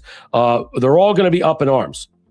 All right, so this national emergency is only used for certain things like border wall funding, tariffs, etc. But, however, they can be contested and sometimes scaled back in short. Expect that this rhetorical pressure and possible formal attempt at an emergency declaration or related executive order in the coming weeks or months, followed by a swift litigation, a political escalation. Whether it produces durable changes of the 2026 midterms are run far less certain, that are run by far less certain thoughts and patterns at this moment. It only depends on how the court outcomes and the state compliance will be and the congressional dynamics. So let me just say this. If we were to federalize any and all aspects of the election administration, ID required, mail-in ballot restrictions, oversight that the Fed will have, what will be the course correction? What will we be facing? You'll have quick rapid lawsuits. You'll have the Supreme Court. You'll have appeals courts. You'll have state Democrat AGs. You have voting rights group. You'll have federal personnel, DHS, DOJ, and National Guard near or inside our polling centers. That's what to expect. That's where all this stuff is going to heat up. Now, is this going to happen? Is President Trump? I think it's going to happen next month. You declared a national emergency, and then closer we get to October, everything heats up and they realize that's it. They're going to exhaust every opportunity. It'll go to the Supreme Court. President Trump will win that. And then from that standpoint, the last dying gasp of breath will be what? To unleash the savages, the illegal alien scum, the third world trash, okay, that roams our countryside, these animals, all right, where they're hiding in wait. They're going to unleash them, and they're also the mainstream media is going to utilize their propaganda machine, perception management, deception management machine to convince everybody President Trump is going to steal the election and that he's unsecuring it. And then they're going to gin up that, and the kinetic warfare will be laying bare in a lot of blue city state fiefdoms. That's just my guess. And a lot of the other things that we talked about, an insurrection act will be declared. An executive orders 13848, many other authorizations through the National Emergency Act. You might even see the EMS system go live. All these things are going to happen. I truly believe they are. We're moving and let's just say driving at a very fast rate to a national emergency or a national declaration of emergency for this, because of the reality is that no one, I believe, especially you guys in the audience or anybody out there, believes that we'll have a secure election. And the only way to do it is this matter, okay? And then let's see what their hand is. Let's see what they're going to do. Are they going to go and attack the polling places? Probably. Are they going to go and do anything they can to shut this down? Probably, because they realize that it's game over for them. So if it's game over for them, what's the next logical step? Well, then there comes the action on the ground. So why doesn't he have to explain who controls Congress and SCOTUS? Why doesn't he explain who controls Congress and SCOTUS? What do you mean, a boneless chicken? Why doesn't he explain? Oh, yeah, I understand that. Yeah, wake up. Yeah, we the people, we have sovereignty. Yeah, but I just think that we're moving towards this, and I think the uptick of a battle that's going to be, let's just say, on the ground is going to be there. I foresee it. I foreshadow it. I've been saying this for a while. There's just no way we can go through another election. No way. No one believes it. I don't believe our elections are secure one bit. All right. I don't, with all the voter rolls, what happened in New Jersey and a lot of these blue city state fiefdoms having control of their voter rolls and not turning this over to the Justice Department or turning over to the Trump administration, who could see how many, it's probably much more extensive and pervasive than we can possibly imagine. There are probably millions upon millions of people of illegals on voter rolls across states left and right. They know it and we know it. And that's why we're forcing their hand. All right, let's continue on. A couple more things. We got some time. This was an interesting, let's get into a little COVID and Fauci stuff, because I really want to talk about this. I saw this come out. This was interesting. This is a former NFL player. Let me blow this up. Cam Newton. He used to play for the South. I think he used to play for the Carolina Panthers. He says this. Former NFL MVP Cam Newton confirms Aaron Rodgers was right. Players, coaches, and even executives bought fake vax passes to dodge the NFL's COVID rules. See, they even knew it was dangerous. They even knew it was. If we're being honest, going back to 2020, there were multiple players, coaches, and executives that fraudulently got their COVID shot. Yes, I said it. By the rest of us, all right, or the rest of other people who were maligned with this, were forced into this, that were subjugated to this, that were what? They were extensively murdered. They were exterminated. They were quite, let's just say, debilitated and injured by this. And some people took it willy-nilly. They had no problem with it, going quietly into the night. I knew multiple people in that locker room. Let's listen to this. If we're being honest, going back to 2020, there were multiple players, coaches, and executives that fraudulently got their COVID shot. Yes, I said it. You're like, Kim, what do you know? It's like, man, I knew multiple people in that locker room didn't get the COVID shot.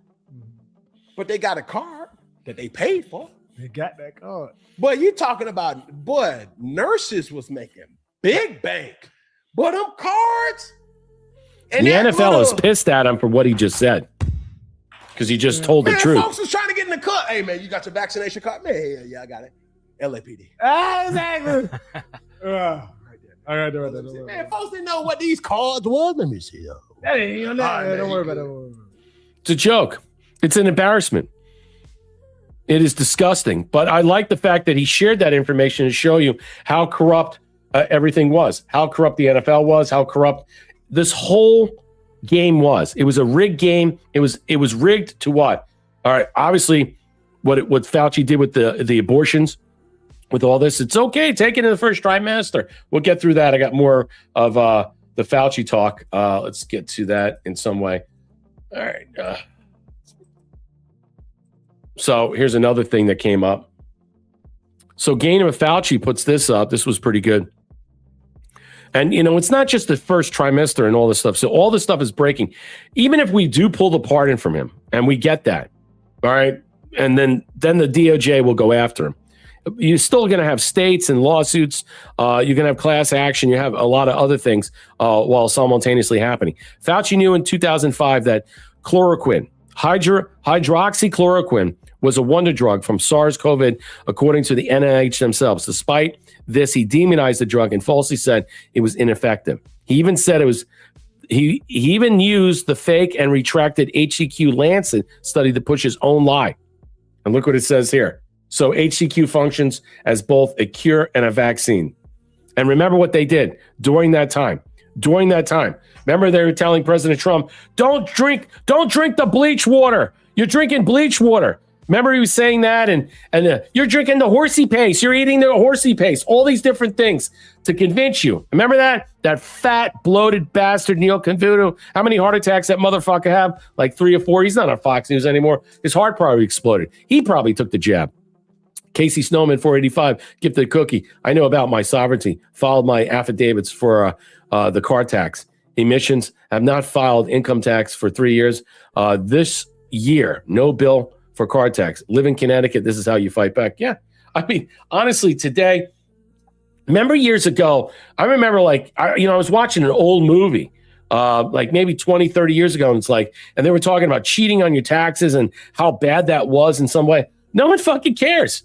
You don't pay your taxes then. You know what? Whatever. No one cares anymore. All that stuff right now is out the window. Everything that we're being charged, everything that's being laid at our feet that we have to pay to subsidize and take care of this third world fucking trash that's in here and a bunch of other fucking lazy fucks that we have to subsidize through SNAP and all these other things. I'm over it. You have no empathy for me, no sympathy, whatever. Fucking starve. I don't fucking care. I can care less about all these people. There'll be no unification with me. As far as I'm concerned, fuck right off and die, because they're the problem that we're facing. They're the reason, again, I will say that the reason why the cost is so efficiently high in a lot of different areas. And it's not because inflation is high. It's actually lower than what it was under Biden. Okay. And again, Biden, he could fuck off right and die. His whole family can go to fucking jail for all I'm concerned. I could care less about them and what they've done. Give them no quarter. Give them no quarter. They deserve nothing. They don't deserve your sympathy, your empathy. They want you dead. They want you murdered. They want to piss on your fucking asses. Okay? They don't care about you. They never did. And you know what? I don't want to sit here and say, oh, we got to have a state funeral. Oh, we got to have a state funeral. Fuck that.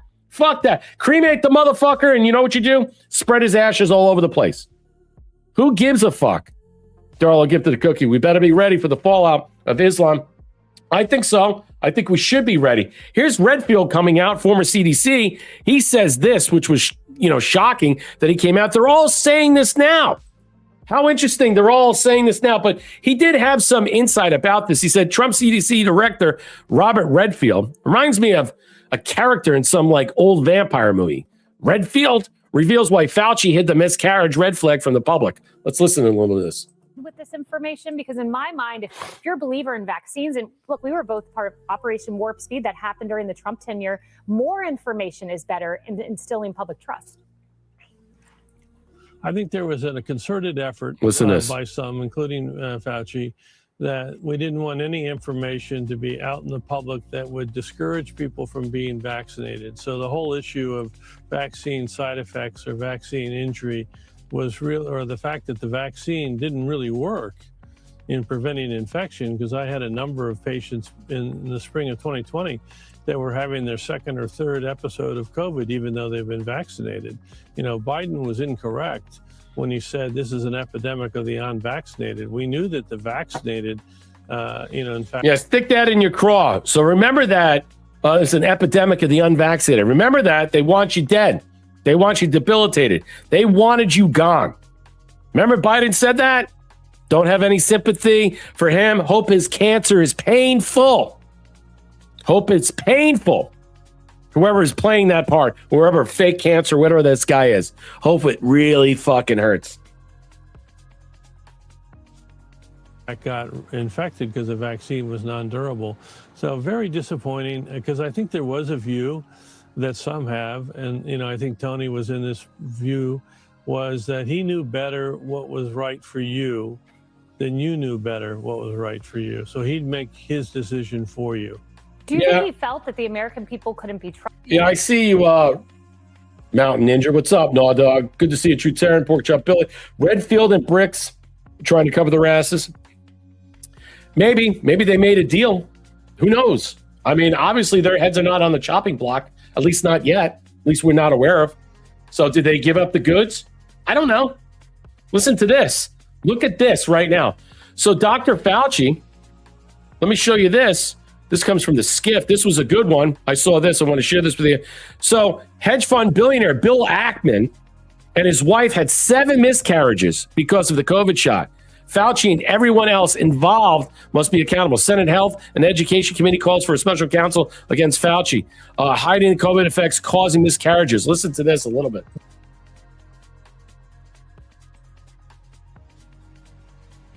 So hedge fund billionaire Bill Ackman devastated, reacting, quote, Neary and I had 7 miscarriages trying to have a second child during COVID, and then time ran out. What was he thinking? Oh, my God. GOP Senator Roger Marshall is a retired obstetrician who sits on the Senate Health and Education Committee, and he joins us now. Senator, I can't think of a bigger story that has ever come out of Washington. But I think there are a lot of people who have a frustration that it's going to be very hard to find Fauci or anybody else accountable for this. Will anyone be held accountable for this? Well, I sure hope so. And that's why we're calling for a special counsel. And my wife told me I need to remind people what the special counsel can do. Well, they have subpoena power. They can have an independent investigation, and then they can prosecute as well. All Congress can do. I'm done with special counsels. We don't need a special counsel. There's enough evidence to go after him. There's enough stuff, that we have that the DOJ can go after him, that the states can go after him. Class action lawsuits. We don't need a special counsel. Those days are over. Bob Mueller was the last, and thank God it's over with. I don't want to see another special counsel. All it is gobs of wasted money, and there's no end result, Well, yeah, we did it, but we didn't find any justification, nothing enough. And what does a special counsel do? All it does is send over some type of information to what? To the Justice Department so they can go ahead and prosecute him, they can do this on their own. They don't need this. Redfield is a dead ringer for the Me actor at the Sandy Hook shootings. I don't trust that fuckface. Interesting. Send me a picture of that. Yep. Just lock him up. Look, I don't really care in some way about Redfield and all that. Obviously they made deals because they're still allowed to talk. Let me show you this. This should be a reminder, everybody, of why you should hate the Biden family, the Washington insiders, the DC, all the fucking traitors. Everybody out there who pushed the jab, who wanted you locked up. Let me show you why. This came out Came out last year? I found this, 2 years ago. So the CDC planned quarantine camps nationwide, November 7, 2024. No matter how bad you think COVID policies were, they were intended to be worse. Yep, they were all going to lock us up. They were all going to put us in internment camps. Consider the vaccine passports alone. 6 cities were locked down, include 1 vaccinated public indoor places. They were New York City, Boston, Chicago, New Orleans, DC, and Seattle. The plan was to enforce with a vaccine passport. It broke. Once the news leaked that the shot didn't stop the infection or transmission, the planners lost public support and the scheme collapsed. Thank God, right? I wonder why. It undoubtedly planned to be a permanent and nationwide, if not worldwide. Instead, the scheme had to be dialed back. What I'm saying to you right now, there's no quarter. I'm incensed. I want all these fuckers dead. I want to see people on the White House lawn. These people. I want to see live executions. I want to see people shot for what? All these people that were involved with this, the CDC, the FDA, all these people who put this together, are going to put us in internment camps during the Biden administration. Don't take the jab. They were going to do far worse. Far worse. There's no walking this back. Okay? Again, what I said to you earlier on. There's no one taking accountability. No one taking responsibility. Only President Trump managing this outcome and saying it is reversible, that we can move on and we're focused on the repair. But is it irreparable and irrevocable, the damage? Yeah. The lives that have lost, the people who have been vaxxed injured, the people who have been crippled and debilitated. On top of the fact is they were murdered, raped, and killed by all the illegal criminal alien scum, not to mention all the welfare and the subsidizing and all the stolen wealth and all the high taxation. You name it. You can't put enough shit on top of it and call it a fucking Sunday. There's never enough fucking sprinkles that's going to make me smile. It's so fucking evil. It's disgusting. There is nothing more I'd like to see than live hangings. Live executions for everyone, including Fauci. He's the first to go. But there are many other people you can write down. You can jot it down on your yellow pad and get it right and say, yeah, there's a whole list of people. I want them dead. I want to fucking piss on their ashes. These people are disgusting. They wanted to murder you and your family. Don't ever forget that. Don't ever forget it. So every time you hear this sympathy or empathy about Joe Biden, fuck him. The fake Joe Biden, fuck him. Fuck these people and die. The pervert son, fuck him. He should be in jail. He fucked his niece and his what? Brother's sister, his brother's wife. And then he goes on Tucker Carlson. Oh, it's the Jews who took my laptop. Put the porn there. I'll show you that. Features the CDC edicts did incredible damage and imposed rent moratorium. It decreed the ridiculous 6 feet of distance and mask mandates. It forced plexiglass as the interface for commercial transactions. Remember that? It implied that mail-in balloting must be the norm. Oh, yeah. The 2020 stolen election. It's not going away. It's never going to go away. And it will be done. It will be done in the next couple of months. All this is leading to this crescendo. This whole thing is a mushroom cloud ready to fucking explode, which probably flipped the election. Probably it did. It delayed the reopening as long as possible. It was sadistic. Really, I can think of a lot of words bigger and bolder than sadistic. Even with all that, worse was planned on July 26, 2020, with the George Floyd riots. There you go. You can't help love your brown and black people that are addicted to what? Drugs, fentanyl, and many other things that die on their own, but yet want to blame the police and then burn down businesses of innocent people who had nothing to do with this. The CDC issued a plan for establishing nationwide quarantine camps. Let me say that again. They had planned for establishing. Why wasn't this asked in any of these committee hearings? I saw Ron Johnson. I saw other people. Not once when I watched these things. What I asked was Redfield asked this question. Is a new CDC director, okay, that they just put in there now? Was she asked this fucking question? People were to be isolated, given only food and some cleaning supplies. They were to be banned from participating in any religious services. Oh. The plan included contingencies for preventing suicide. There were no provisions made for by any legal appeals or even the right to legal counsel. That sounds like January 6th. That sounds like the extent of what they did to the January 6ers. Only this time, it's quarantine camps. And you have what? No Fourth Amendment, no Fifth Amendment, no Sixth, no due process, no Seventh Amendment, no nothing. The plan's authors were unnamed, but included 26 footnotes. It was completely official. The document was only removed on March 26, 2023. During an entire intervening time, the plan survived on CDC's public website with little to no public notice or controversy. It was called the Interim Operational Consideration of Implementing the shielding approach to prevent COVID-19. And I'm going to drop this in the chat for all you people that want to share this, because I can tell you right now, you'll probably never see this again. So hold on to this. Share it with your friends, your family, your neighbors. You know, all the people that fucking, hate you because you didn't take the vax, and now that are wishing they didn't take the vax. And now they're suffering and dying. And you know what? So be it. So be it. Because I don't care. I don't care. I got that abuse, and I said, Bafangul. Bafangul.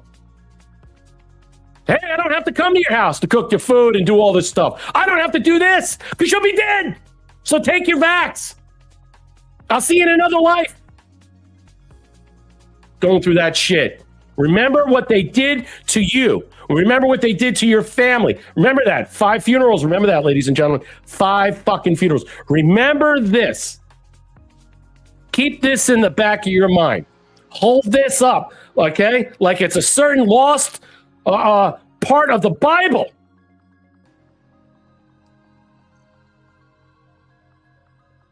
There's not enough anger that I can wield, that I can find, that I can do as much destructive damage as they have done to us. That's why, again, empathy, sympathy, I got nothing. I'm not an empty shell. I still have a soul. I still understand the parameters that I live under, the inequities that we still have to deal with. But I don't have any sympathy or empathy. So when I hear one of these motherfuckers whine, bitch mode, fuck you and die. Fuck you. Fuck your family. Go back to Haiti. Go back to Somalia. Go back. Go back. When any of these people forced to take a jab, you shall remember. Remember at the end, the Wrath of Khan, when Spock goes to him with the mind melt? Remember. That's what I'm doing here tonight. I'm wanting you to remember everything. Everything.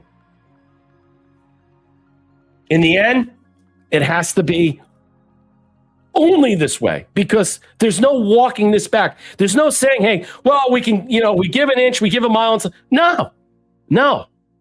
Let justice be done or the heavens fall. That's it.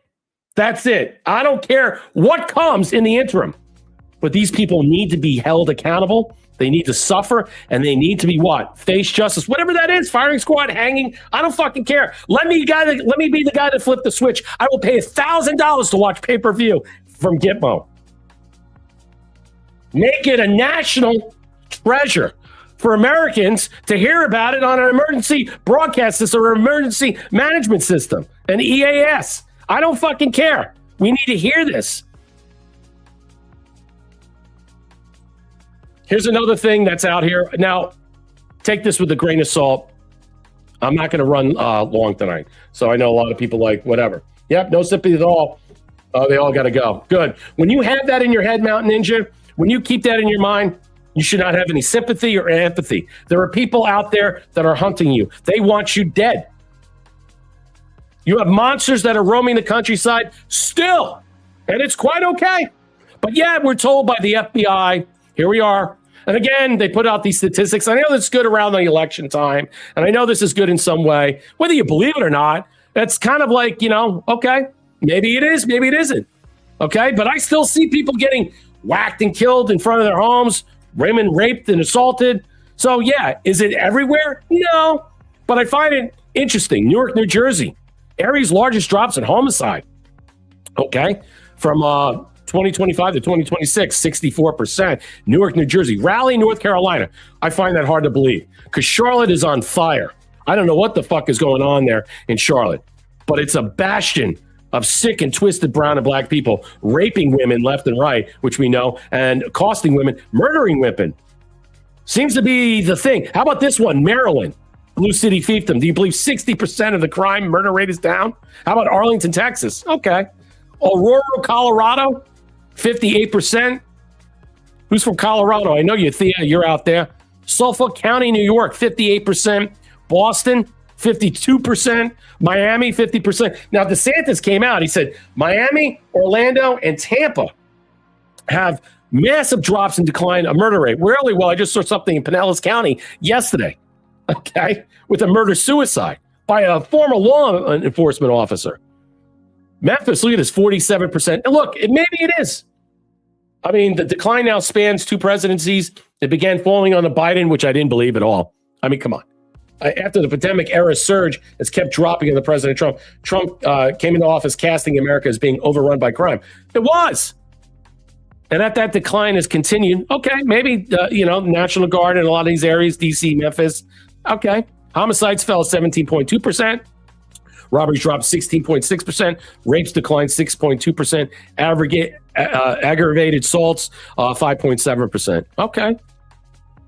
I mean, I don't know. I mean, does it feel like that in your neighborhood where you are, whether you're in these cities or not? Now, obviously, when we discuss California or New York or Chicago, they're not there. Yeah, what about Chicago? Exactly. It's not there because the statistics don't count. They don't have those statistics for blue city state fiefdoms, which was very surprising to see Maryland and New Jersey there. That's the key. So whether or not it's true or not, let's just take it at face value. Okay? Take it at face value. Here it is. Clay Travis puts this out for all my Florida peeps out there who are watching and listening tonight. He says this, putting these Florida big city murder rates in context. The city of Chicago, you just asked this, Charlie Turnham, by itself is roughly 9 times of the murders. Here, I don't know if you guys can see this. Putting these Florida big city murder rates in context, the city of Chicago itself has 9 times the murder rates of Miami, Tampa, and Orlando combined. Chicago had 201 murders in 2026, thus this far. Miami, Tampa, and Orlando combined for 29. That's amazing. See, that's shocking to me. See, those numbers are, and I know DeSantis was touting that today. That is quite, Miami just had 8 murders so far in 2026. Well, we just had one in Pinellas, a murder-suicide. It was all over the news. That should have never happened. But that is interesting. That is very telling and striking to me. But I'm not surprised about that in Florida in a lot of ways. All right. Now, obviously, that's not accounting for rapes and assaults and aggravated battery and all these other things. They don't put that into context. All right. Let me get into this. All right. No, I want to get out of this. All right. All right. So there's a whole thing going on right now. Let me just play this because this is going to the abortion thing. So apparently, Canoa the Great puts this out. Now, there's this whole thing with AOC freezing her eggs. Now, I guess she's estranged from her 4-year engagement with her boyfriend, whatever, fiance, and it's gone. Now it's done. They've been done 2 years. Now that's out. So how's she going to run for president? Good luck with that. And she's like, there's a whole thing about her, and Matt Walsh is criticizing AOC freezing her eggs at age 37. I personally don't give a fuck. I hope she never reproduces. Now, that's a good thing. See, we should be saying this. You don't want her to reproduce. Let her freeze her eggs. Freeze all your eggs. And then you know what? They just happen to disappear. You don't need to reproduce. Clearly, we get that. So I don't know why Matt Walsh is calling out AOC at 37. He goes, I had Louise at 39, so Matt Walsh, sit the fuck down. Besides other misogynistic stuff that's happening, overturning Roe, grotesque. So this dyke bitch broad pushing this out, the desire to start having children late in life is completely baffling to me. I have kids in their 20s by the time I turn 50. AOC apparently wants to have a toddler at that age. Totally backwards and ridiculous. That's what he puts out. So listen to this. Look at this creature. AOC announced she's freezing her eggs. Conservative commentators, Matt Walsh called her out for doing that at the age of 37. I had Louis at 39, so Matt Walsh, sit the fuck down. It's none, and I've had. Look, you know what? I'm not going to disagree with her. Who cares? In fact, Matt Walsh should be like applauding this. Yes, keep those eggs frozen and hidden, so they never go to a process where they can go to the next stage. Because we don't want you to have kids. I mean, honestly, think about it. We don't want you to have kids. And whatever this is a stunt or not, who cares? This also gets into the abortion discussion we'll have, but I don't really care. And I think Matt Walsh is like, I don't know why he's even stepping into this quicksand in some ways. What is the purpose of this discussion? All right, and she just goes off. Many children since. And I just think this sort of like people commenting on how women should present themselves as pregnant is just, I mean, besides the other misogynistic stuff that's happening, whether it's not getting Max Miller to leave after the allegations of abuse in his re-election race or whatever. There's a real, it's just like with overturning Roe, grotesque. This is like, let people be pregnant so it's okay to murder babies. Kids the way they want to. They talk about people having kids. Okay. I don't want to listen to this mouth breather, but the point being and stuff. All right. It's like, honestly, who cares about if you want to freeze your eggs? I don't care, but I do care about this because I don't really give a shit if you want to freeze your eggs, especially from that dummy. I don't want, you know what? She shouldn't reproduce in any way. So yes, freeze your eggs. Maybe you're freezing your eggs because you know at a certain point you're going to be arrested. Because you're a criminal, you're a traitor, you're a fraud, and you're saving your eggs for another time when you're not going to be around. Consider that. That's a possibility I thought about. I wanted you to understand that. So here it is. Clear Patriot. Please tell me you caught this. You've seen the viral Massachusetts Governor Maureen Healey signing a bill that allows abortion right up until you're about to give birth. Right up until the point. What is the point of doing that? So right up to the time, why don't you just give birth? Why don't you just give birth and put the child up for adoption? Why do you need to have abortion right up to that point? To murder a baby. It's disgusting. And I saw all the videos. I'm completely perplexed, but this is the demonization of this. And there's about 10 states that have this. Alaska, Hawaii. These people are sick. They're sick. Not somber or conflicted, not even quiet. You cannot convince me this isn't demonic. No. This is a ball sacrifice. Watch it again. Watch these people. Look at them. Yeah. Yeah. Why don't you just look at these people sick and twisted? Why? You know what? Why don't you do this? Why don't you cut out the middleman and just cut out your uterus? Seriously. Just clip your fallopian tubes. Think about that. That's what people do. So you can have as much sex as you want until your uterus falls out, okay? You can have, I'm not going to get into it. I don't want to be dirty, but I'm just going to say this. You could simply avoid this by clipping your fallopian tubes, and you don't have to go through this process. And it's just that simple. And I don't really care. But why? Why bring a life form into it at the very end that you're going to kill it? It makes no sense. Please explain to me right up to the point you're about to shove this kid out that you want to kill it. It does not make any sense, and it's pure evil. It is. It is. And anybody that does that is sick and twisted, and they should be charged with murder. Infanticide. I just don't get it. I just don't get it. I don't think we ever will. We will when we die. We will when we face our maker. We will. When we face our creator, we will all stand there for our sins. Okay? I'm a flawed man like everybody else out here. Okay? But I can tell you right now, shit like that makes me fucking sick to death. Honestly, it really does. I mean, the fact you could bypass this real simply. You don't need abortion drugs, which, all the birth, all that stuff is poison. Okay, it destroys a woman's hormones. It messes with the balance of everything with a woman. All you have to do is clip your fallopian tubes. If you don't want to have kids in the future, all you have to do is clip them, and you never have to do it.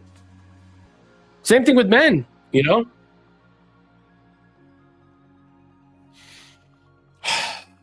All right, let's get to the last and final thing. I'm not going to go long here, but I just want to play this. I just want to get back to some of the Tucker garbage. It's gross. Thank you, Theo, for the 500 gold pills. One USA. What's up, buddy? Thank you for the 719 gold pills. Need more gold pill love. Thank you for supporting the stream. Thank you for always being there. Thank you guys for also buying subscriptions and tiers and always being here. What's up, Darlell? Thank you for the cookie. We better be ready for the fallout. Well, the fallout's coming very quickly. Darlell, for the cookie, before you know it, they'll keep raising the age to 18 years old. Unbelievable. Exactly. Well, 18 years to what? raising their age to. What do you mean raising the age to 18? Unbelievable. Let me know what you mean by that specifically, so I can understand that. All right, here we are. So Dana Loesch puts this out. Is it Loesch or Lash? I don't know. She says she takes down Hunter Biden by bit over his kiss-ass interview with crackhead Hunter Biden. I don't understand what this interview was about. All right, she does this well, and I'll show you some pictures of Hunter Biden. You're not going to like it. So this isn't journalism. This is propaganda slop. Why didn't Tucker just ask about the Biden crime family and his foreign influence peddling instead of focusing on Trump bad, we're good? Ask him either about the blood diamond that he got from a Chinese spy with Seneca Rosemont. That never came up in the topic of discussion. It never came up in the topic of discussion how he literally helped the Communist Chinese Party acquire the mineral rights for the largest cobalt mine in the People's Democratic Republic of Congo. Really? Like that doesn't come up at all? Oh, wait. What about Metabiota? Remember Hunter Biden had some type of connection to ownership, property rights to Metabiota, some type of facility where they tweak around with things inside of that facility. We don't know what they do there. One of these labs, Frankenstein labs. What about that? Why wasn't that asked about? You have him for 2 hours and all you sit here and do is circle jerk about Israel? Really? Yep. That's insane to me. That's not journalism. This is propaganda slop, which is probably why numerous experts online, these are people who are into forensics and they are into programming and software. They say that his audience is predominantly boosted by Islamist and communist efforts, overseas efforts to boost his audience, to inflate his relevancy so that he has more of an effect on potential election or on elections potentially. That's what they're saying. It's all very public discussion. I mean, he could have asked him about bioweapons research. He could have asked him about all kinds of stuff, like how Hunter Biden helped secure funds for a U.S. biolab contractor, all kinds of stuff. But none of that was discussed. None of that was discussed. And by the way, that was a Russian assertion. Interesting, isn't it? But that wasn't brought up at all. No, the only thing that they talked about was Israel and how it was all Israel's fault that even Hunter Biden was addicted to cocaine. Apparently that was something that, I guess, did they hack his brain and made him addicted? I don't understand. Honestly, I don't understand that part. But that's apparently the thing. You had 3 people now. Gal Sharpton, the Sean guy, whatever. He was the veteran who was literally selling drugs with cartels, right? The guy who got busted selling drugs with cartels and then tried to remake himself over as a MAGA guy. And then now, because the wind shifted the other way, has decided, no, I'm not anymore. That guy. They all talked to Hunter Biden, and not a single damn one of them had the balls to ask a singular tough question. Not a single one of them asked about, for instance, violations of the Foreign Agents Registration Act. Not a single one of them asked him about working with a Chinese spy. Not a single one of them asked him about his signature on the agreement of services for his laptop. Not a single one of them asked him about him uploading the videos himself to these horrible sites. Not a single one asked him about the blood diamond that he had gotten from a Chinese spy. Not a single one asked him about his help facilitating, without bypassing even, congressional processes. Yeah, how is the guy 17 million? He just won a lawsuit for 1 point something, and yet he had a blood diamond that was worth $10 million. Where did that blood diamond go? I mean, honestly, I don't believe a word out of this guy's mouth, but that interview was such fucking slop. It wasn't just propaganda slop, perception management, deception management. It was a it was garbage. It was so embarrassing. I mean, there are things that you can really blame Israel on, but that's not one of them. None of those things, had anything to do with him. He wasn't set up. There's a whole book that was written about him, a whole book that was, and I'll show you, that was done, that was put together. Everything that he did. Helping the CCP acquire a cobalt mine in Congo. Not a single one. Not a single one of them asked him about any of this. Not a single one of them asked him about his 4473 and the fact that he lied while buying. I mean, even just like the most basic stuff. Not a single one of them asked him about that. The bulk of their conversations were about Israel. The bulk of them. Oh, and about how MAGA's dead. The bulk of the conversations were that. Yep. And as we move on, I'm going to show you a couple other things, but that's exactly it. That's exactly true. Let me show you a couple of other things. Yeah, it's just gross. It's disgusting in so many different ways that whole video that was put forward. Here, let me show you this. Well,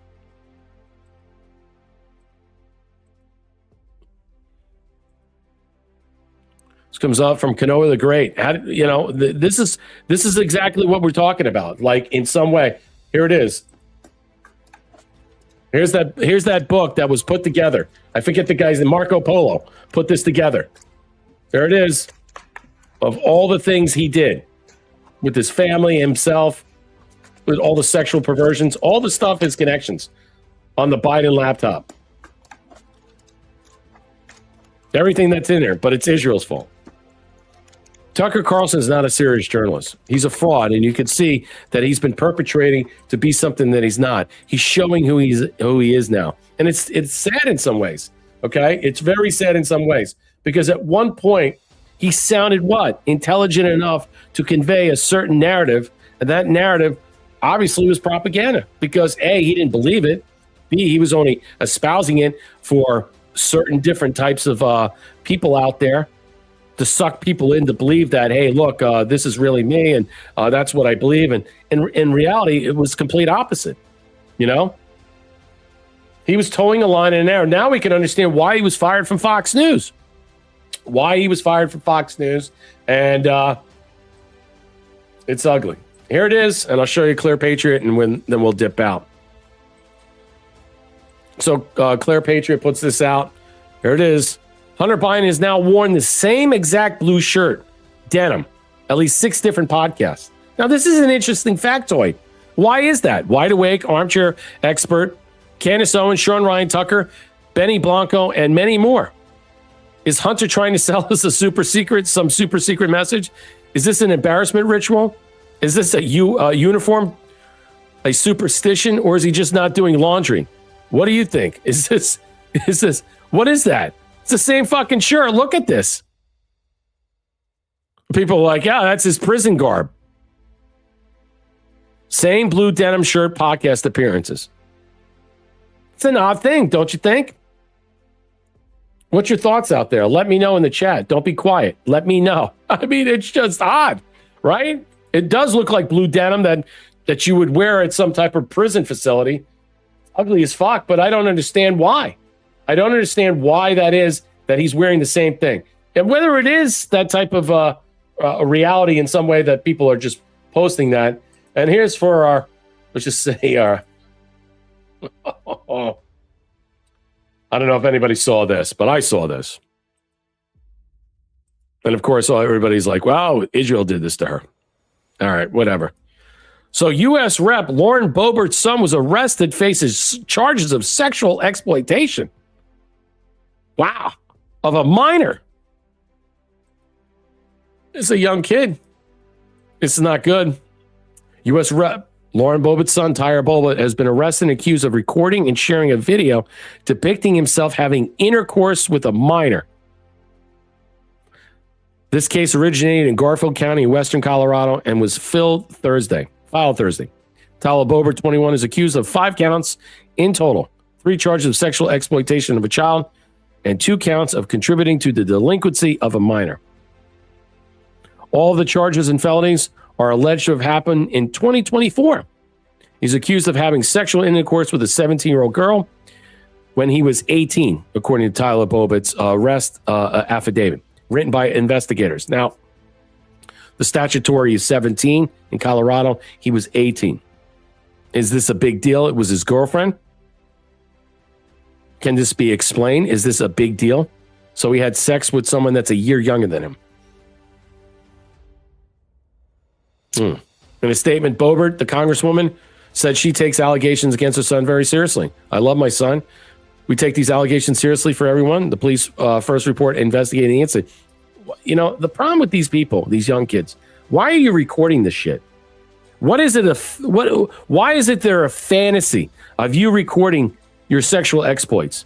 I mean, honestly, are you getting your marching orders from Hunter Biden? Is Hunter Biden just in the background? Why is it that you're recording this type of stuff? And did you know full well she was 17? It could have been his girlfriend. I don't know. Someone he was dating. It's not like she was 12. Okay, but it is what it is. It's dumb. Yeah, and you recorded it, Trusty Turnip. I agree. The police first investigated the incident. Several photos and videos posted on Instagram. Not good. Depicting people having intercourse with minors. Yeah. Depicting minors nude and semi-nude. Not good.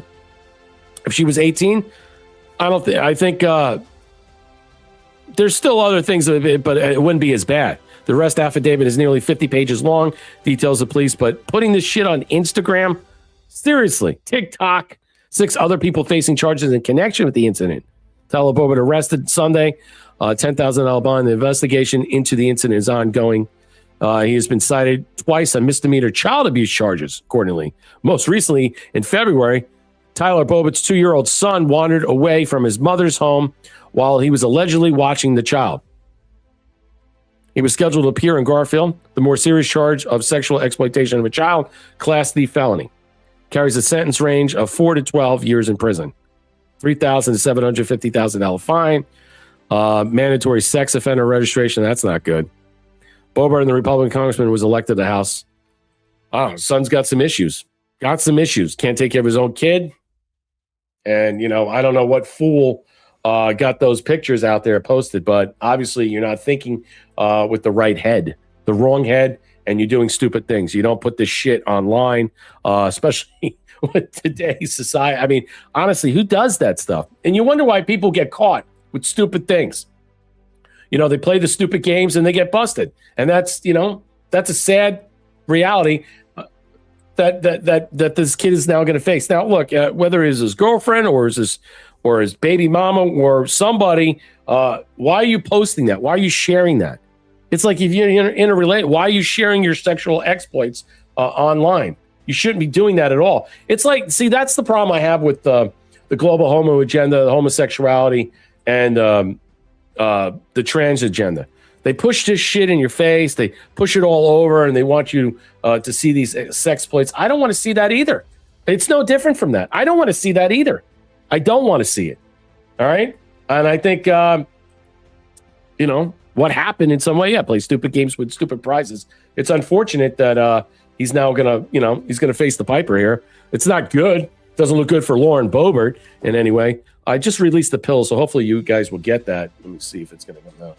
But that's our show for tonight. I think I had one more, but I just released the pills, so we will dip out of here. I don't want to keep you guys late.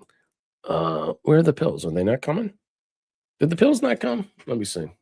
All right. Let me see. Oh, there they are. All right. There you go. So I released the pills and stuff.